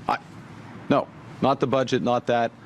But the specifications, and I'll go to your question, the specifications of the competition will be set out by the Royal Architectural Institute of Canada. Yeah, it sounds like the competition is going to say, make the best thing for as cheap as you possibly can, and, like, sell me on it. And then this guy's out here, well, what's the budget going to be? It's like, we'll probably put, like, no more than this amount are we gonna spend on the place. But they might not even put that, because, like, that's not gonna, like, part of it is making it affordable. Like, that's part of the fucking competition, dude. The jury will set them out. They'll come out in due course. Experts will come, but those specifications will include heritage, effectiveness. It needs to be effective, you know, residence as well as a working location, sustainability, value for money, and of course a heavy Canadian component. Those are my words. They'll come up with better versions of those and those weightings. That will all be in the public domain. And we have absolute. So we're gonna look at it, right, when it comes out. We'll like, I'll go and pull up the competition and read through it when it comes out, because I'm curious. I love this kind of stuff. This is a really good way to build culture in a country. Getting your artisans to do work is great, and supporting your artisans through government projects. The extraordinary architects, construction firms in this country. It's going to be a fantastic competition. We'll see what they come up with. We don't actually know, and that's what's exciting. Question, Keston, next question. Good morning, Prime Minister. Ashley Burke, CBC News. You're going to be crowdfunding to restore one of the most famous addresses in the country. What conversations did you have about what crowdfunding is such a funny way to put it, but could go wrong? I'm thinking possible foreign influence, perceptions that wealthy donors could be currying favors to the government, and how specifically do you plan to address that? Will you make the list of donors public? Will you put limits? Yeah. Great. Thank you for the question. First, let me go through a few. The list of donors will be public. There will be a limit. The limit will be... Good. Well, the Rideau Hall Foundation will make the final. We'll make this public, but the thinking is the limit would be 10% of the overall amount raised, or a specific cap. 10% of the overall raised is interesting, because that means, like, somebody could donate 10% of what is there and then donate again and triple the number potentially. Okay, interesting. Okay. And philanthropic organizations, no corporate donations. As I said earlier, no corporate donations is interesting. In French, the way the process is designed is we have the Rideau Hall Foundation overseeing the fundraising. Yeah, so it's not the government taking the money in the first place. No influence at all on the decisions made by the experts in terms of what is the right design that balances all those various factors, and obviously ultimately and transparency. Did I mention publication of all the donors, etc.? So yeah, that's the process. I want to thank as well. I'd like to acknowledge this again. referred to it in general. Prime Ministers Harper and Chrétien, bipartisan, have taken a specific interest in this moving forward. They're going to offer advice, as our other former... Harper and Chrétien are gonna get involved? That's so funny. Oh, man. I love how old Chrétien is, man. How old is he again? Hold on, let me look. I forget. He's old, dude. I love that. Hold on, let me... How old is he?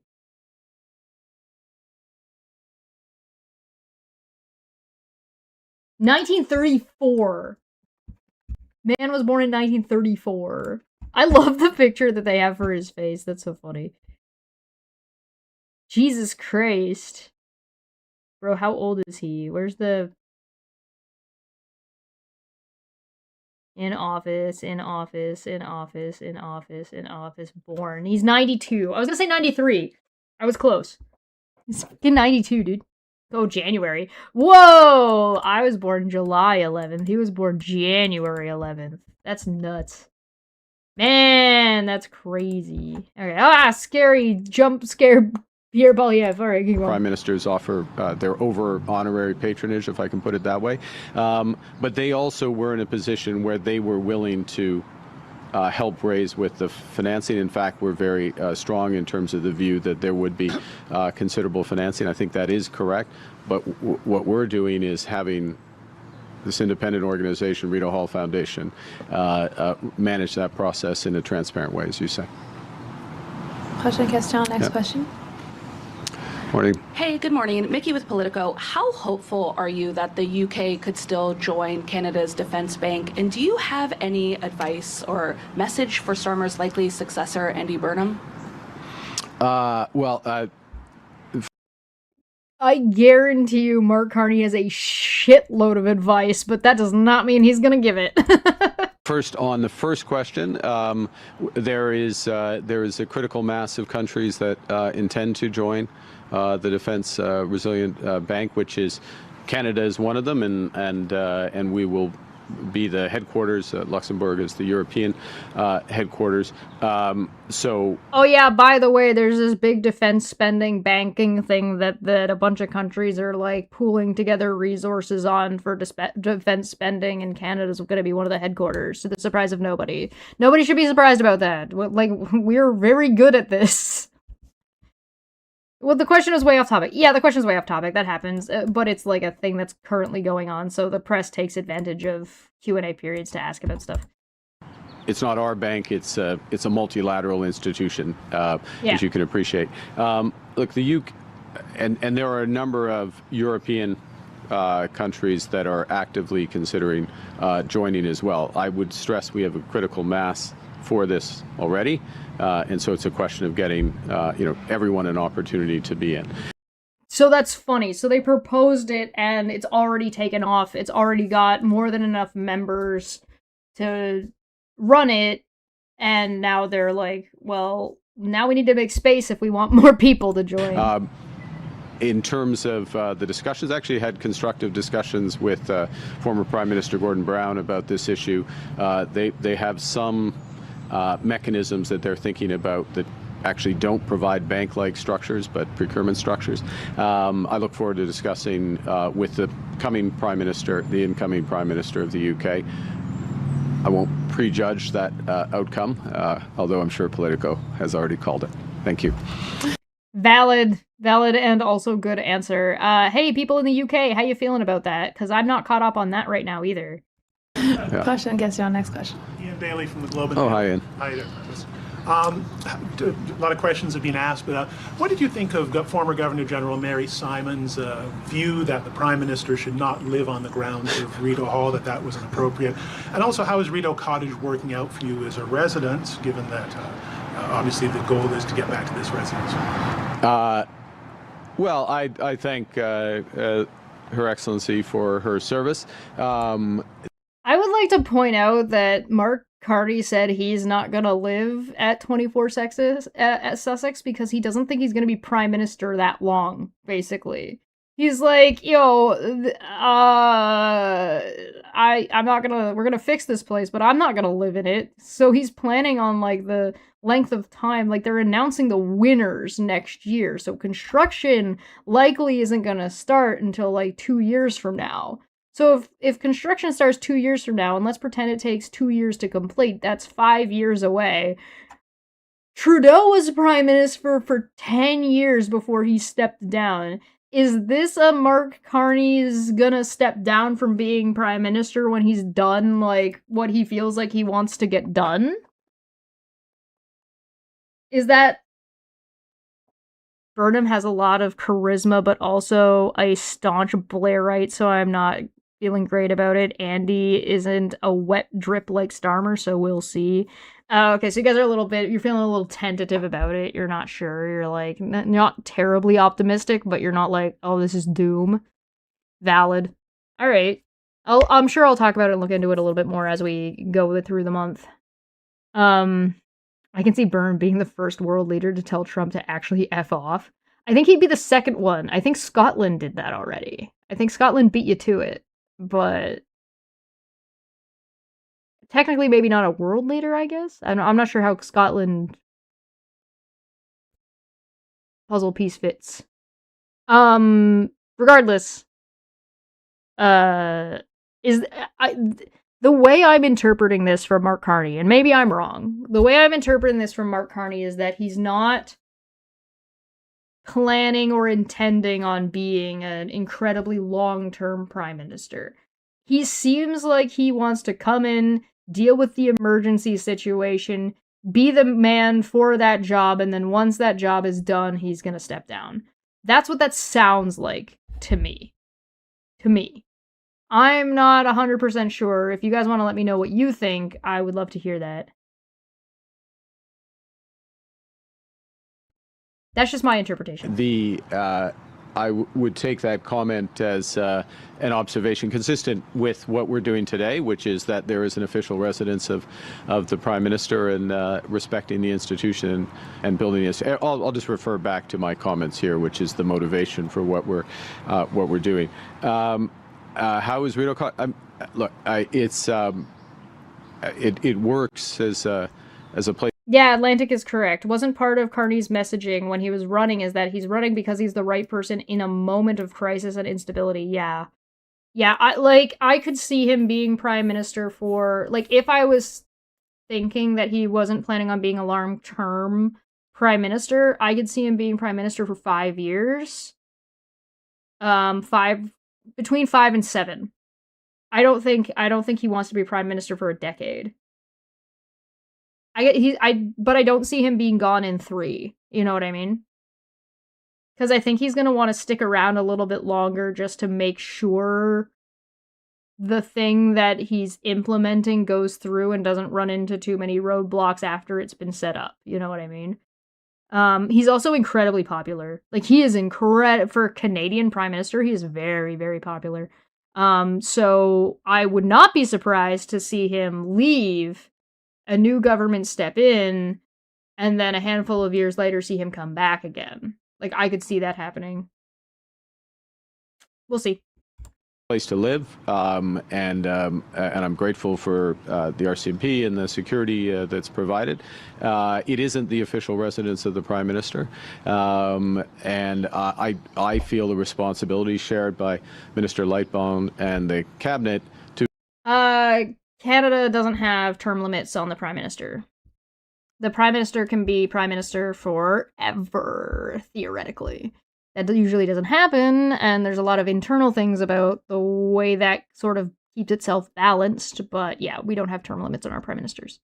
To fulfill our core role as government is to improve the country, leave it better than we found it in all respects, and this is one respect in order to do it. So Rideau Cottage is not the long-term solution. It is where I will live as Prime Minister, just to be clear. This is for future Prime Ministers and really for... I think it's interesting that he's, like, really hammering home that he's not intending to live there, so he's sort of putting out, and in opposition to Pierre Poilievre, for example, that Pierre Polyev got like a renovation and like has some crazy kitchen and some chefs and some crazy nonsense in the place that's all taxpayer funded. As opposed to what Mark Carney's saying here. Mark Carney is like, we're not, well, I'm not going to live here, so I don't have a stake in the game.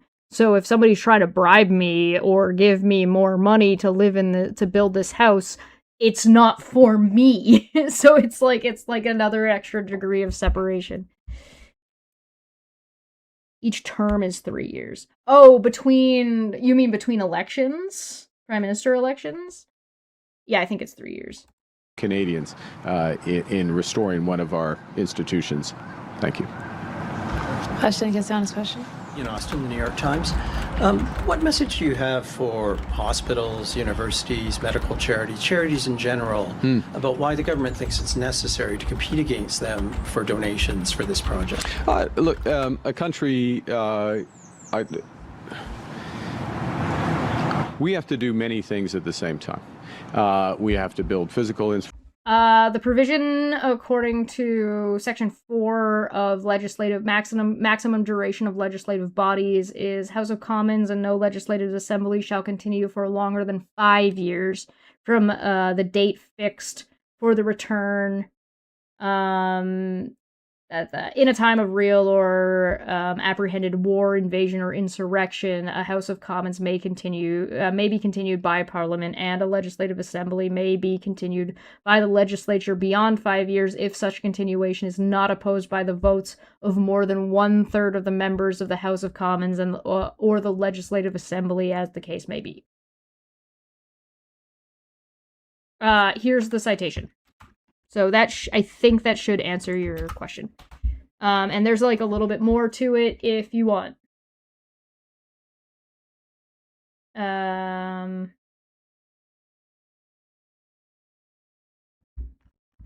yeah. You don't understand the question. The question they're asking about building the physical infrastructure and stuff. Infrastructure. As a country, we have to reinforce our defense, reassert our sovereignty in the Arctic. We have to invest in medical technologies, which we will be doing. We need to invest in our people, social services. As individuals, the same holds. Decisions in terms of supporting the arts, supporting humanitarian causes around the world. It's useless to pump a bunch of money into infrastructure if nobody's around to use it. Supporting direct charity in your community, and individuals make those decisions, and we very much respect. This is a response. The structure here is a response to incoming interest in supporting this project. Okay. It is a response. Oh, he's not trying to sell it to people. This is something that he's hearing the people say they want, so he's pushing it forward. I know you're from the New York Times, and I'm going to message for Americans. Okay, yeah. You can pass this message out. Canadians believe in Canada. Canadians are getting behind this country. Canadians are making decisions with where they travel, where they purchase, who they support, the institutions they support. They're coming together and supporting our country. And we are building this home of the Prime Minister of a G7 country for centuries. That's what we're doing today. Question, next question. Oh my god, could the New York Times be any more embarrassing? Like, it does not surprise me. It does not surprise me if the average American doesn't really understand the vibe in Canada. Like, that doesn't surprise me, and I'm not bothered by that. The bar of what other countries and other, like, populations in other countries expect the American population to know is really fucking low. It's really fucking low. For those of you who followed me and watched this whole harassment Charla situation, I'm gonna use it as an analogy. Americans are fighting. An American is being bullied by other Americans. I'm a Canadian, and I've shown up to more court than the fucking Americans that were supposed to show up to their own court hearings. That's what it is. The Canadians put their money where their mouth is. The Canadians fucking show up. The Canadians right now are far more united than the United States is. And Canadians usually are more united than the United States. And now that might have to do with population size, that might have to do with messaging, that might have to do with the two-party system, it might have to do with policy and social policy. Whatever, you can call it whatever it is, or whatever you think might be some of the major factors, but at the end of the day, the cry out of not wanting to be part of Canada anymore is such a laughably small fucking percentage of the population. I'm pretty sure in Canada we have more trans people in totality than there are people who actually are serious about Alberta's separation. Because I'm pretty sure there's, like, less than 20 people that are actually serious. Because I don't even think Danielle Smith is serious about that. This is not a serious discussion. This is not a real discussion. Right? Tom says, if I'm being charitable to my fellow countrymen, I think it is, quote, we hate our countrymen, why don't Canadians feel the same? Yeah, Americans are very, like, again, it's that hyper-individualism, so they view other people as, like, a threat. Including, like, other people in their own country. That's what all the guns are about, right? Like, I gotta protect myself and my family. Fuck you, I have a gun. Like, that's the whole vibe around it. So, again, I'm an outsider looking in, so it's a little bit different. But, like, Canada's just not like that, man. We're just not like that. We still live, like, where we live, it's not uncommon to see somebody who has, like, side-by-side yards and one person just being out there mowing that day and they just do both yards just cause they're there. They're not, like, expecting anything. They might not even like their neighbor that much, but they're like, fuck it, I'm here anyway, and it's stupid to just leave one half not cut. You know what I mean? Like, it's, I don't know. Yeah, and people in the United States have been vying for a civil war for, like, a couple of years. So I don't know what that's about. The only reason civil war hasn't happened in the United States is that it would delay the midterms. Maybe. Maybe. Canadians do spite mowing. Oh, yeah. Spite mowing, shoveling snow, and getting a snow. If you have a snow blower, then, like, it's not uncommon for you to, like, do the whole sidewalk down your street, right? So the sidewalk gets done. You know what I mean? Like, that's not uncommon. So, like, barbecues and, like, flipping a burger over your neighbor's house, like, none of that stuff is unusual or weird. And, like, the patio bars at like, it is very communal. There's a lot of communal space. I don't think it's enough, and I think it's gone down over the years, especially, like, through COVID and stuff. So, like, that's not good, but it hasn't stopped existing. Like, we still have, like, I don't know. It's just, I don't know. I don't know what to tell you. I don't know what to tell you. I like that Carney just told the New York Times to go fuck itself, though. Abigail Beeman, CTV News. Hi, Prime Minister. There are a lot of people listening to you who work in industries that are hard hit by American tariffs, and I'm wondering what you would say to them about why you didn't raise CUSMA with the president when you spoke to him and when you plan to. I raised issues around messages is clear, but thank you for your question. I raised CUSMA with the president. I have multiple interactions with the president. The discussion I had with the president, which he initiated 2 days ago, was with the security, included the security and senior military personnel of the U.S. It was very specific discussion around security issues, and then geostrategic issues that related to those security issues. There's a time and a place for that discussion. We are in active discussions with the U.S. Minister LeBlanc will be meeting in a tripartite meeting on July 1st with Ambassador Greer and Secretary Ebrard of Mexico. And those discussions continue. I will be seeing the president in NATO in a few weeks.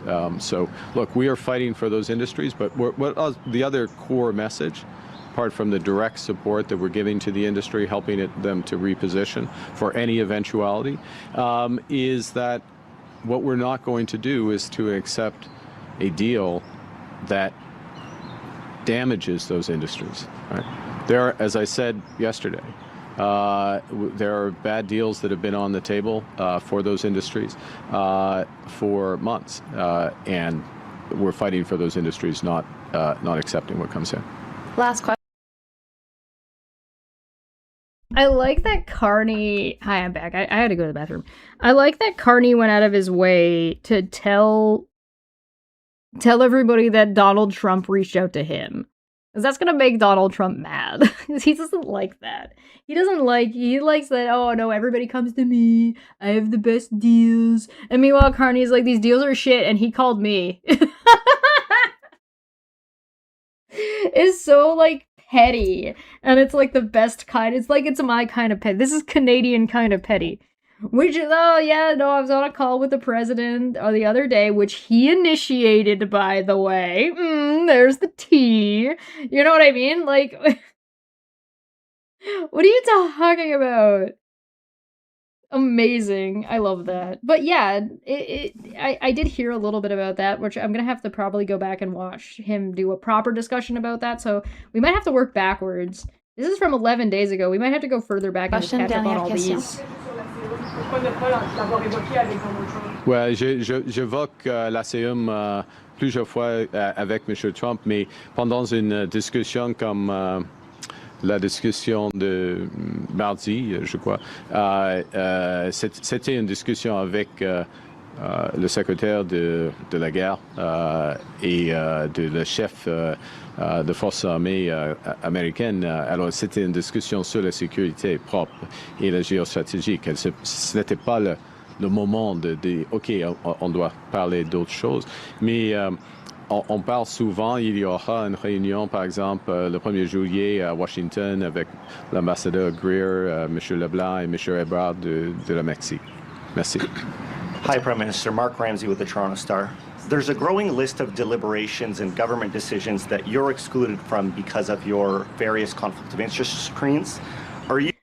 So Shauna in the chat said, with the current political climate with hyper-wedge politics, Carney is damned either way. If it was fully government funded, it would be a waste of public monies. Carney is going down the road of offsetting the cost with private donations to reduce the pressure on the stretched treasury, boosting the public's ownership of the project. Detractors will take the worst possible angle. Yeah, detractors are always going to take the worst possible angle, but I'm not even convinced that he's actually offsetting the cost. Like, I think the government could afford it if they wanted to. Right? And it's not that they don't want to or that they can't afford it. It's that this is just the better way to do it because it gives a uniting project that we all get to be involved in, and that seems to be what he's saying he's being told or what he's interpreting from the Canadian public. So I don't even think this is a damned if you do, damned if you don't situation. Because I guess if you're talking from like a rhetoric standpoint, yeah, it literally doesn't matter what Carney does because the divisive styled politics and foreign interference on social media is going to overinflate any kind of negative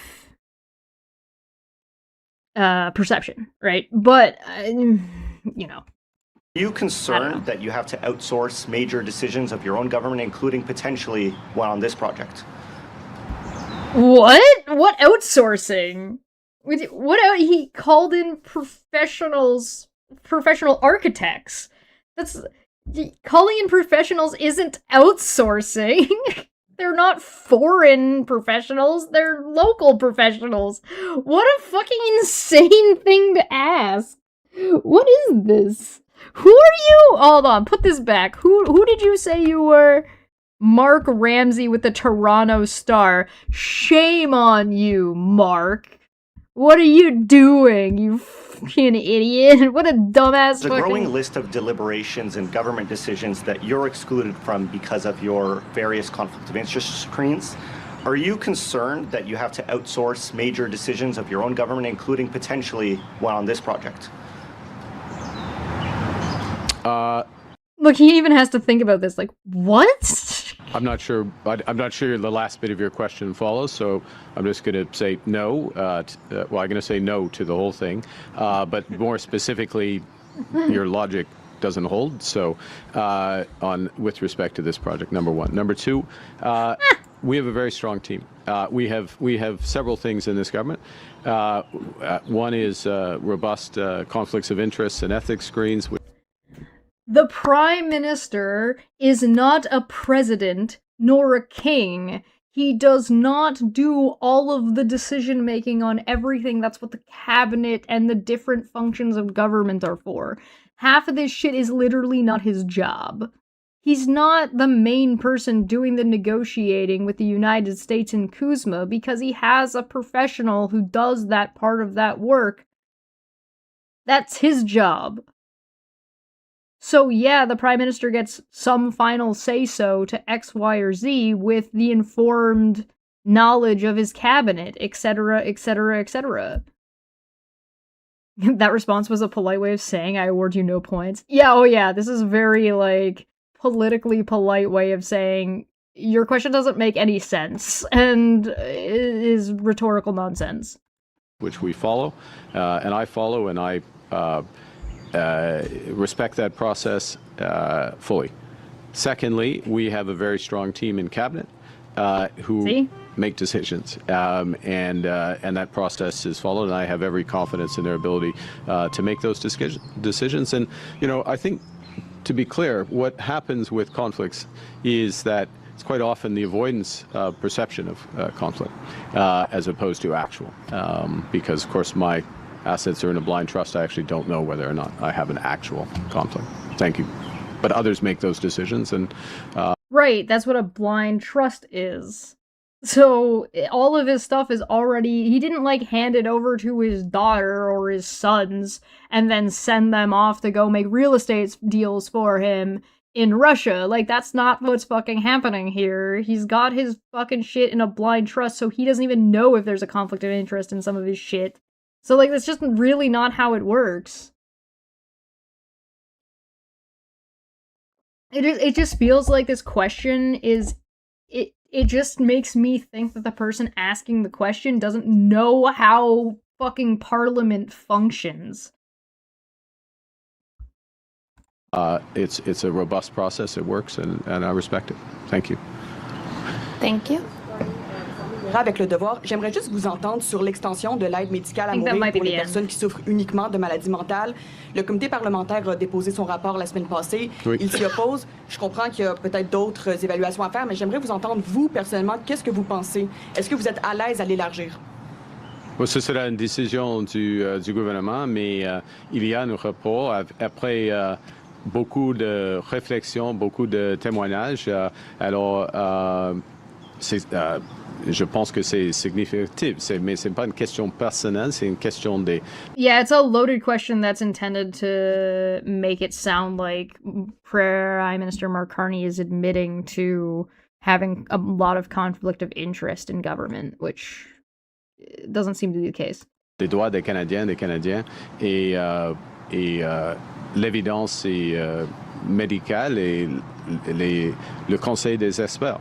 Alors, on va prendre une décision, mais il me semble que la direction soit claire. Okay? So, one of the main reasons why you don't see questions like that being asked to Pierre Poilievre is because Pierre Poilievre pre-picks the questions a lot of the time.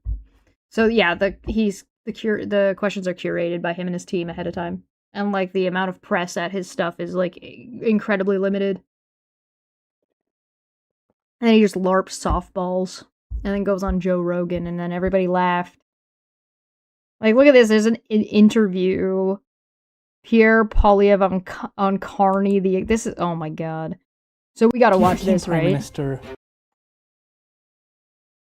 8 days ago. Oh god. How long is this? An hour!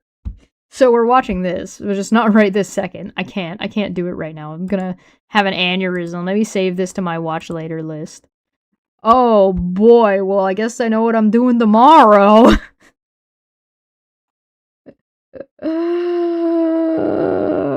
This is so cursed. Well. Oh, thank you for the stretch. I will take that. Well, I guess that's what we're gonna do tomorrow, but let's go back for now. Because I want to go back. Alors, bonjour à toutes et à tous. I want to go back to CPAC because I want to sort of get a... Like I said, I've been away, so I've fallen out of what the hell is going on. So I don't know if it's worthwhile to, like, take a look at these shorter videos to kind of get ourselves caught up a little bit better, because we need to go back, like, a whole month. Oh, yeah, I missed the G7 Leaders Summit. I completely missed the... Jesus Christ. 800 videos, ugh. I would make a new one at that point. I would just delete everything and start again. Safe Social Media Act. Oh, yeah, that's happening. That's happening. Former Ontario Finance Minister on the delay of the Gordie Howe International Bridge. David Eby on Trump and Canada-US trade. What do you guys think? Do you guys want to see if we want to...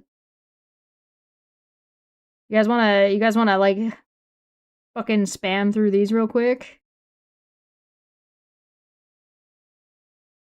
Hey, look, this one's trains. You guys want to start at trains? Oh, it's 43 minutes long, and it's 43 minutes of Danielle Smith. Okay, never mind. I take that back. That one's French. That one's French. French. Gun salute. Flying. That's fine. We can skip that one. Finance Minister Champagne speaks with reporters at conference in Montreal. Is this one all French? It might all be French. Hold on. Let's look.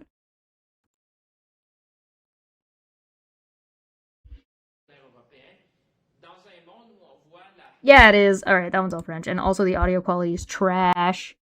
New federal loan program for airlines? Alright, let's do this one. We're just gonna slowly catch up here.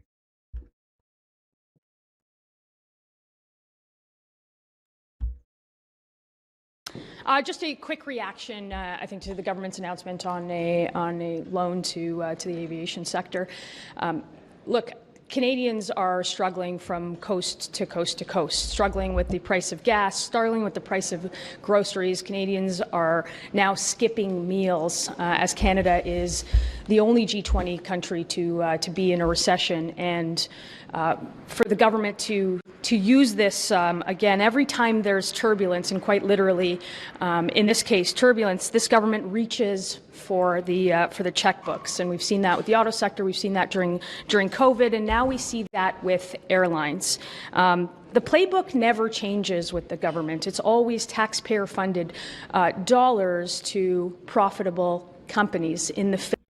I don't know, I hate to be the bearer of bad news, but the only government money that the government has to spend is taxpayer money. That's how governments are funded. The government's not supposed to be an MLM, guys. It's the only money that the government has to work with is taxpayer money. Whether it's like taxpayer money through corporate taxes, income taxes, that's where the money comes from. I'm not entirely sure what you mean. Now, admittedly, I am also pissy about airlines getting fucking bailouts and then never paying the money back. So I think some of these corporate bailouts need to come with some caveats and need to come with some strings attached to them. That'd be pretty nice, but we'll see. Face of what is a crisis right now. We have no solutions here from the government. We do have an admission from them today, and that admission really is about the gas cut in this press release. Now, they've admitted that a tax cut on the Oh, right. Sorry, I'm just kind of finding my bearings here about what we're talking about. You know, how gas got crazy expensive and it's fucking over the airlines because of the war that Donald Trump started? Yeah, that's hardly, like, and what are you gonna do? Are you gonna leave Air Canada to rot so that we were entirely reliant on American airlines? Like, American-owned airlines? Like, that's not a great idea either, so what do you want? What's your solution? excise tax cut on fuel will actually benefit consumers. Now, we've been fighting in this House for months and months to convince the government to take off all the taxes on all of the fuel for the whole year. And this is exactly... Yeah, I don't agree with that. I'm kind of fine with the taxes on fuel for major corporations. You're complaining about major corporations getting money from the government and then turning around and immediately advocating for major corporations to not have to pay taxes on their stuff. So I'm not sure what the difference is in this case. What they should do here, if their admission is that the fuel tax will help the consumer price, then they should move towards that. Conservatives believe that they should permanently take off the fuel tax, that they should, that the government should cut the red tape and ensure that there is truly airline. That's not red tape. Taxes aren't red tape. Standards aren't red tape.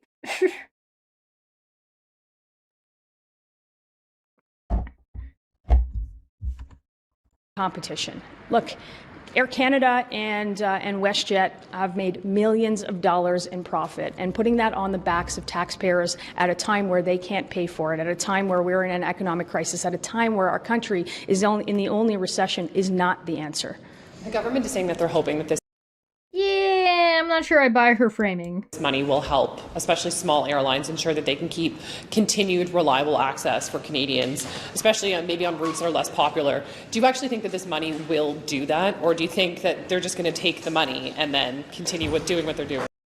It would be really funny and a very Canadian thing to do for, like, one of our parliament members to have, like, a policy written on red tape and be like, this is what we're doing, this is what we're doing, and then take some scissors to it, this is what we need to do.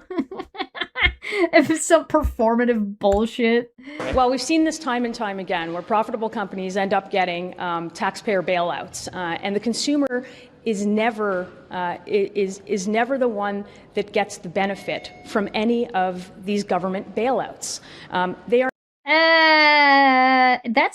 I don't think that that's necessarily true. I don't always necessarily agree with bailouts, especially bailouts without strings attached.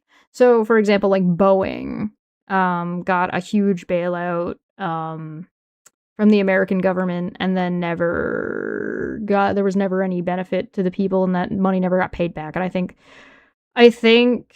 big bailouts of that size should come with strings attached to them. So I don't think the government should never bail out a corporation. I think that does need to happen. Right now, there's a ton of taxpayer money that's going into the automotive sector in Canada. And the reason there's a ton of taxpayer money going into the automotive sector in Canada is because of the Trump tariffs. So we need to, if people want to keep their jobs, as we slow roll into here and into here and into here, and as we shuffle all this stuff around, the taxpayer money is being used to prop up the people. And while they move from point A to point B, so that does directly benefit the consumers, but mostly like the people that are working there. That's mostly for the workers, not for the people buying cars, right? So how much does it help the people that are actually buying cars? The consumer end of it? I don't know. A lot of our cars get shipped to the United States and are sold there, so who cares? You know? Like, I don't really care about the American consumers buying American branded cars that are being built in Canada. You know what I mean?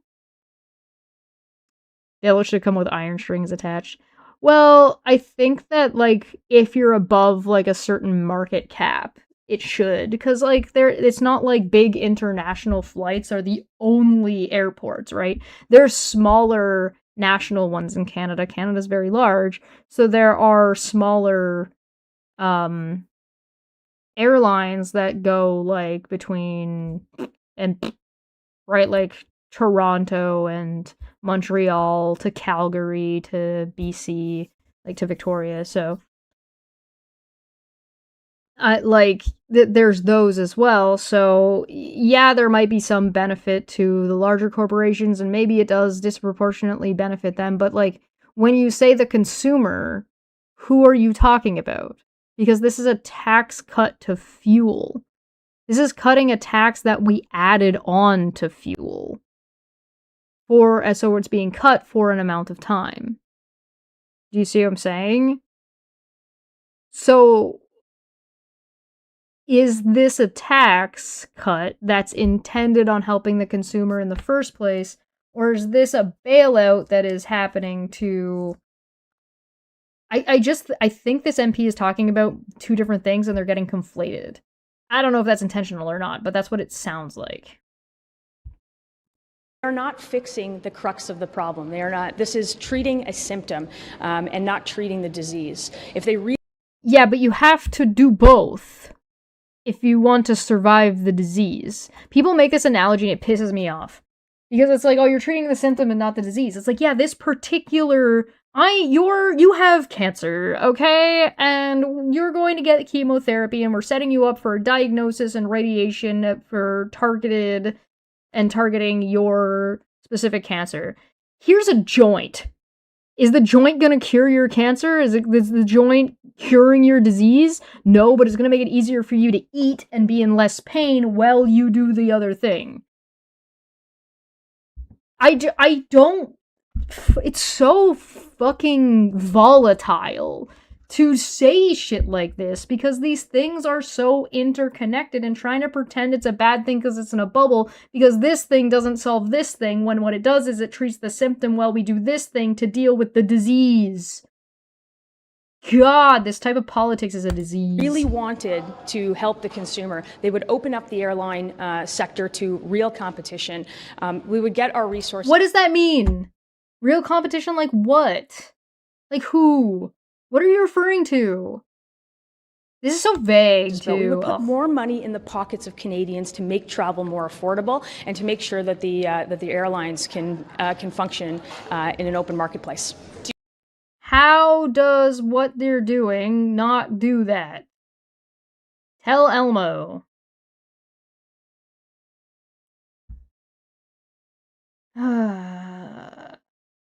The above point is generally lost in, all likelihood is greater they take from a place that would affect consumers far more, and I think the above point is almost entirely lost, yeah. Yeah. Do you think that they should have made the conditions more transparent? What they have said is that everything's up to negotiation. So in terms of, keeping employees in Canada, in terms of what... That's not being that's not being transparent, though. If you don't have the terms, so they're making all these statements and they don't even have the terms of what the bailout's going to look like yet. I think there needs to be strings at the end. Exactly, the executive bonuses are in terms of bringing prices down and how much money. They said all of that is up for negotiation in this case. It's not. So they might be doing the things that she's complaining and stating that they're not doing, but they don't know. Transparent, saying you take this money, you can't cancel routes. And you say that with a smile. That's not transparent. That is transparent. That's saying, hey, we're going to do this, but we're still negotiating what this is going to look like. So it could be this, could be this, could be this. We don't know yet. That is being transparent. Saying something is something that it's not is not transparent. Saying you don't know what something's going to be and here's some examples, that is transparency. What the fuck do these people think transparency? I fucking hate politics sometimes. Because you've seen this story before. You've seen the story where the government has given a bailout to a country and they've knocked off. A government has given a bailout to a country? Presumably, she meant corporation. You've seen the story where the government has given a bailout to a country and they've knocked off pieces of the company. They've sold it. They've outsourced the. So I didn't know who this lady was, and then I looked down, and it's the deputy conservative leader.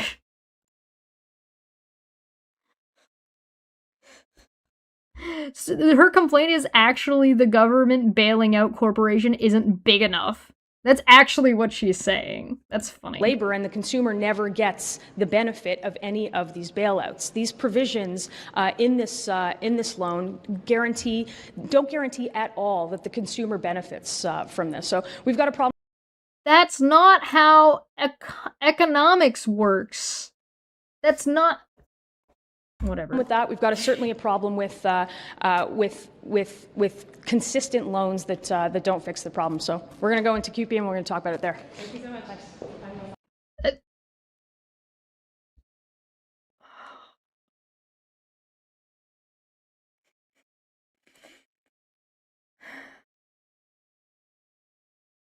I have a question for you guys. If you have an airline and you have bigger airlines and you have smaller airlines. All right, do I need to break out the blackboard? You have a bigger airline. Hold on. I got props. I got props. You have a bigger airline and you have a smaller airline. Okay? You're the consumer, right? Bigger airline, smaller airline. Both of these airlines need this amount, are drawing from this cup, right? And this cup, we're just gonna say that this cup is full, right? And now the bigger airline and the smaller airline are bidding to be able to get what's in the cup, right? So this is the fuel, right? And the fuel is getting bid and bid and bid and bid, and the price is getting higher and higher and higher and higher because the resources less and less and less and less are more and more expensive due to, let's call it, extenuating circumstances. All right? Which of these two is going to be able to spend more money and give up more of itself to be able to get more of the cup? And if you call these the big international airlines and these the smaller national airlines, what happens?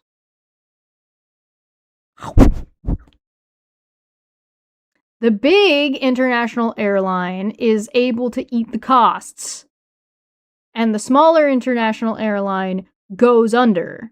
So now what does that leave for the consumer?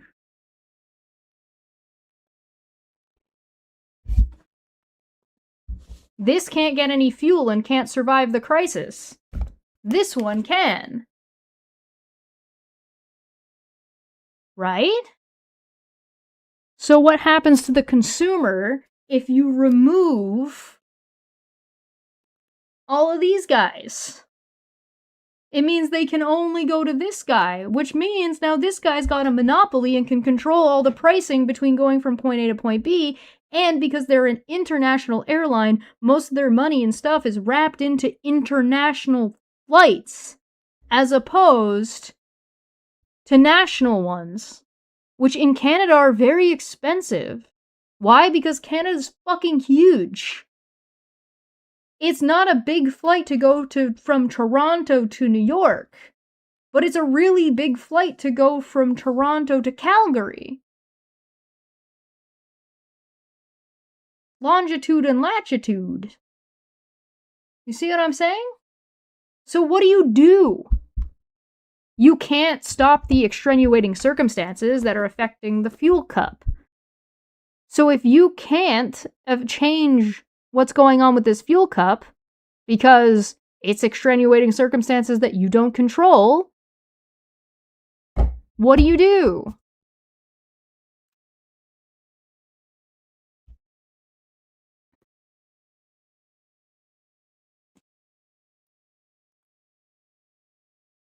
Conservatives aren't real people with real solutions. They're fucking talking heads with rhetoric that just is meant and built and intended to upset you. It doesn't actually solve anything. It doesn't explain the problem correctly. They're not bringing any solutions to the table. They're just bitching and moaning. That's all this is. And no, I'm not going to tell you what the answer is for what you do, because there are multiple different solutions, and there are legitimate criticisms you can make and different ideas that you can ping pong and toss around, but you know what I mean? I'm not going to tell you what the answer is, but you can come up with your own. And you can think about it and mull it over. Let me know what your best solution is in the chat. Or in the comment section. Whew! How long have we been live for? 2.5 hours? I feel like low-key we should do at least one more. Okay, let's do this one from June 9th. How about that? We'll do this one and then we'll be done. Good morning, Prime Minister. Good, thank you. I love it when they catch them on like the fucking hallway on the stairs or some shit. It's a good news day in regards to the Gordie Howe Bridge. What can you tell us anything about it in terms of the background negotiations? Were there any concessions made? No, it's positive news. Obviously, the bridge will be open at the end of the week, and a symbol, but also a fact of cooperation between our countries. Great for Canadians going across the border, Americans coming. Hey, do you guys know about this bridge? This is a bridge that was almost entirely funded by Canada and named and set up that Trump was being fucking pissy about, so they fucking closed it or whatever. They kept it closed because Trump's an idiot and he didn't want a free bridge Across the border and for commerce, and I just want to salute those who constructed it on both sides, and looking forward to getting it done. Do you think a social media ban will protect Canadian children? I can't comment on that because it's not yet before the House. Do you think it will protect children? We are, as I said last week, with respect to AI specifically, the government will be taking steps to protect people's data, their privacy, and their children. So that is a focus of this government. Yay! Yay! I know that Carney is into like getting AI set up and utilizing AI where it is appropriate, but I would like to remind people that Mark Carney is well known for his climate concerns, and also like relatively well known for his like being relatively tech savvy. So I'm not really worried that we're gonna end up with a bunch of fucking crazy AI data centers, and the fact that he's already seems to be well aware of these concerns of like privacy and safety and stuff is much, much better. Okay, how are you? Yep. Should we read anything into the state of Kuzma talks with the opening of the Gordie Howe Bridge? Yes, hi everyone. It's a pleasure to be here. Bonjour tout le monde. Ça me fait plaisir de vous voir. Hier, j'ai participé à la conférence de Montréal, conférence sur les relations internationales. One thing that's crazy about AI is that it is legitimately but think about the children, that it's legitimately that. It is a real concern. Et puis, j'ai eu l'occasion de rencontrer mon homologue européen. Nous avons parlé comment on peut intégrer davantage notre économie à celle de l'Europe. Et je pense qu'on est sur la voie d'avoir justement de bons résultats. Et j'ai également rencontré le ministre de l'Industrie et le ministre des Finances de la France pour augmenter la coopération entre la France et le Canada. Donc, ça me fait plaisir de répondre à vos questions là-dessus. So, yesterday I was participating in the Montreal Conference, conférence de Montréal.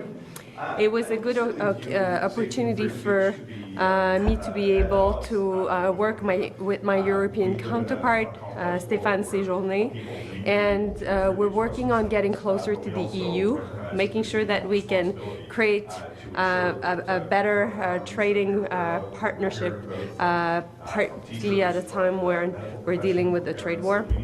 I also met... Something that's interesting about this that I've seen people be critical of is like, oh, you can't replace the United States and the amount of economic power and money that the United States spends in Canada with the EU. And it's a twofold thing that misses the point. The point isn't to totally replace the United States. The point is to get us more in a more reasonable position of power for negotiation, but also not as reliant economically on the United States. That doesn't mean no United States at all.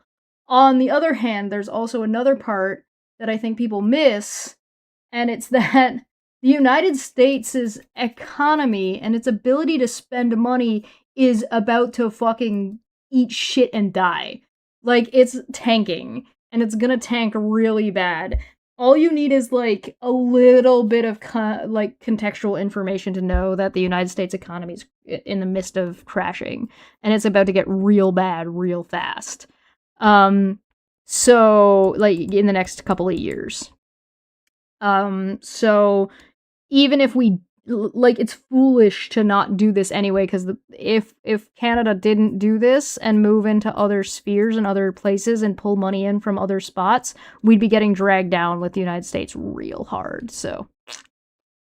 with my counterpart from France, and we are also working on becoming closer to France, particularly at a time where we're dealing with the impacts of tariffs on both sides of the ocean. So Madame looking forward to answering your j'aimerais savoir questions. qu'est-ce que vous pensez de la sortie de Paul Saint-Pierre Plamondon qui affirme que si le PQ est élu, retirerait le Québec du projet de TGV.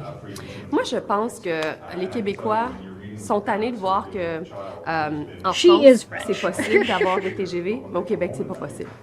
Et je pense que dans un Québec moderne et dans un Canada moderne, on est capable de construire des grandes choses. On est capable d'avoir un train à haute vitesse et on est capable de relier les 4 villes les plus importantes du Québec via un train à grande vitesse. Et ça va être l'objectif du gouvernement. Et de toute façon, le Québec ne pourrait pas se retirer. Mais pas juste ça, le Québec met pas d'argent. Donc, this bitch is recording this with a fucking smartphone. Fondamentalement, live in la the province future. ne met pas de financement, c'est le gouvernement fédéral qui le fait. Ça va créer 50 000 nouveaux emplois et je suis convaincue que... Yeah, Roden pointed out, many countries are dumping the US dollar as a reserve currency, and that is a big domino to fall. Yeah, it is. De par mes conversations avec la ministre Fléchette, de par mes conversations aussi avec tant de personnes au Québec, on veut être capable de bâtir des grandes choses et c'est un beau projet. On va bien faire les choses. Je comprends la situation à Mirabel. Je suis moi-même petite fille d'expropriée de Mirabel. Je sais que le tracé va être dévoilé beaucoup plus tard cette année. Le but, ça va être justement de pouvoir bien compenser, mais aussi d'avoir en tête les réalités terrain et we like trains here. We stand trains. On va être très fort avec le ministre des Transports là-dessus. Il y a beaucoup de déficit d'investissement dans les infrastructures au Québec, le problème avec ça. La question, c'est de savoir, est-ce que c'est le moment de mettre autant d'argent, autant de milliards, alors qu'il y a des feux qui brûlent un peu partout? Là. Yeah, 9 countries commit to Global Defense Bank. Yeah, that's what we were just talking about. On est capable de faire les deux. On est capable de s'occuper de nos infrastructures. On vient de signer une entente de 10 milliards de dollars avec le Québec pour plus d'hôpitaux, plus d'écoles, des meilleures routes. On arrête les nids de poules. Je sais, je viens de Montréal. Comme tout le monde, je suis sur les rues. Dans ma circonscription, on est tanné, on veut les régler. En même temps, on est capable de faire des grands projets. On est capable de réaliser des grandes choses. On a un consortium qui est créé avec la Caisse de dépôt. Yeah, going from Toronto to Montreal, the train going from Toronto to Montreal is really big, but is not and should not be the stopping point. Once the train is done between point A and point B there, it needs to then continue to Quebec. It needs to continue on to have like a junction point in Ottawa. It's going to need to go out west and then further east as well. It would be good if it hit up Fredericton, at least all of our major cities. Like all of our so you'd have to have one in Edmonton and Calgary. Like a train that went between, like, I don't think there is one. Is there a train that currently goes between Edmonton and Calgary? I don't think so.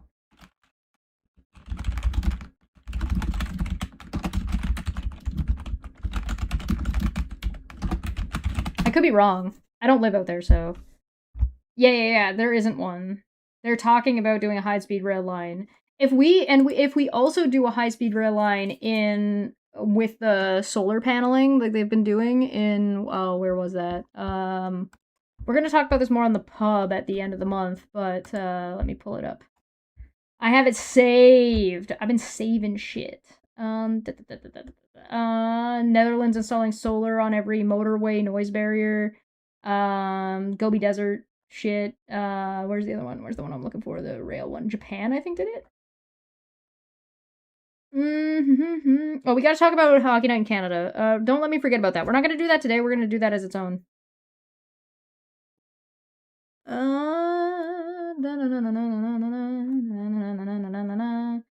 Data centers, brains. Mark Carney speaks in New York City. Oh, we should do that. We should cover that. Not today. Tomorrow. I don't remember. They did. I think Japan did a solar panel high-speed rail tower, and it was successful. And then I think Norway's picking it up. Avec Akin Realis, une grande compagnie canadienne, puis en plus avec la SNCF qui est une compagnie française. Là, on va le faire, puis on va bien le faire.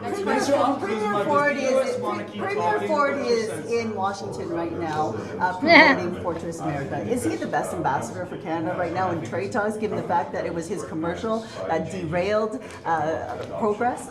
Well, I have a super good relationship with Premier Ford. I think that we're standing shoulder to shoulder to counter the impacts of the tariffs. The tariffs are really, really hurting a lot of Ontarians and a lot of Canadians. And I think it's important that we talk to American leaders across the U.S. I'll be going to the U.S. this summer. There will be many of us that will be going, as of course there is the revision of the USMCA. Last question. Yes. Want to keep talking on CUSMA? What's your sense of where the U.S. is at? Well, of course, Minister LeBlanc is continuing his work, which is important. And meanwhile, I'm dealing with the That was the minister she was just talking about walking by. impacts of tariffs, and we are supporting a lot of businesses that are dealing with the unpredictability, but also with massive tariffs, and we'll continue to fight for them. I hope we build those big mounds that are like big, giant Animal Crossing spots. That'd be good. Did Canada have to pay the U.S. any compensation to get the Gordie Howe Bridge open? It's not a file that falls under my responsibility. I refer you to the minister on that. Consultations on Billy Bishop that are happening. Can you tell us about what's going on, what you guys hope to accomplish with that? Yeah, well, we want to listen to the voice of Toronto, people in the GTA, users of the airport, people who live close, and people who depend on that service. There are people all over Canada, Northern Ontario, medical, medevac type situations. It's an extremely multifaceted issue. We want to make sure we hear all the views. What if there's significant pushback, Minister? What if there's significant pushback on Billy Bishop expansion? Will you basically stop it? Is that something that your government can do? I'm not going to prejudge anything. We want to, as I just said, this is a multifaceted issue, and we want to make sure we hear all the views. Allez-vous être à l'inauguration du pont Gordie Howe, M. McKinnon? Non, c'est pas un dossier qui relève de mon ministère, donc je vous réfère au ministre. J'ai peut-être une question concernant quelque chose qui relève de votre ministère. Il y a la sortie de Paul Saint-Pierre Plamondon tout à l'heure qui a dit que si le PQ était élu, il retirait carrément le Québec du projet de TGV. Qu'est-ce que vous pensez de ces commentaires? Je pense qu'on planifie un projet du 21e siècle, un projet qui relie See, all of our politicians are fucking multilingual. les 4 plus grandes villes du Québec. C'est une épine dorsale de la mobilité au Québec et qui le relie aussi aux grandes métropoles en Ontario, qui touche à 40% de la population canadienne, qui ajoute 51 000 emplois et 3,5% à notre PIB. C'est un projet porteur, un projet qu'ils ont réussi dans bien des pays, dont la France notamment, qui est notre partenaire dans ce projet-là, je pense. Orange Dopper 333 said, well, my currency still has some measurable value. All right, let's take a pause there. We've been at this for nearly 3 hours, so I think it's fine. We can come back. Like I said, I had a lot of catching up to do because I'm almost like a month behind. But one thing that I did want to tell you is YouTube updated their stuff for memberships, the membership costs.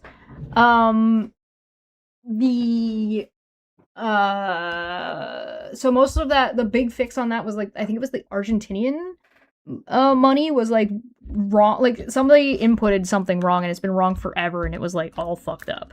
So I think they fixed that now, but there was still like another adjustment that they made. So the way I kind of did it is the first level of membership on YouTube is now cheaper. So it's like $1. Because I was going up to like $2.99 and I'm like, no. So I made it like it's like $1 now. So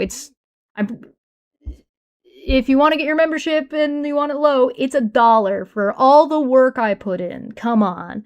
I'm cheaper than a cup of coffee. Let's go. And it's once a month. It's not even like weekly. It's not even per video. It's a month. Anyway. So there's that. I think I still need to make the adjustment on Debate Hub, but Debate Hub might be okay. So I'm not 100% sure. I gotta go double check on that. Sunday, Rum and Coke is gonna be moved to Sunday because I'm gonna do my birthday on Saturday. I'll probably do a stream. It might not be terribly long, but I will do that. Patreon should be getting some updates soon. Now that I'm done moving, I should be able to get some stuff done, but there are videos that are already scheduled into this month that are coming out, so the early access stuff should all still be there and should be good to go. So there's just gonna be some more early access stuff for Patreons and stuff. So thank you so much for joining me. I'm gonna get the fuck out of here. I got a lot to catch up on still. Oh man. I'll be back tomorrow and we'll do a part 2 of me catching the fuck up on this. So you know, suck up all the US dollars before it collapses. Yeah. Yeah. I don't know I do not, like, there's something, we gotta talk about some shit, because I don't know what the fuck is gonna happen. It's gonna get crazy. And I'm reopening commissions, so if you want commission work done, give me a call. Okay, bye. I'm leaving. My brain is mushy. I'm getting the fuck out of here. I can't deal with this anymore. I'm so fucking tired, man. I don't fucking know. There's probably gonna be a Dumb Fuck Friday this Friday, but I gotta talk to Manya because it might be early. Okay, bye.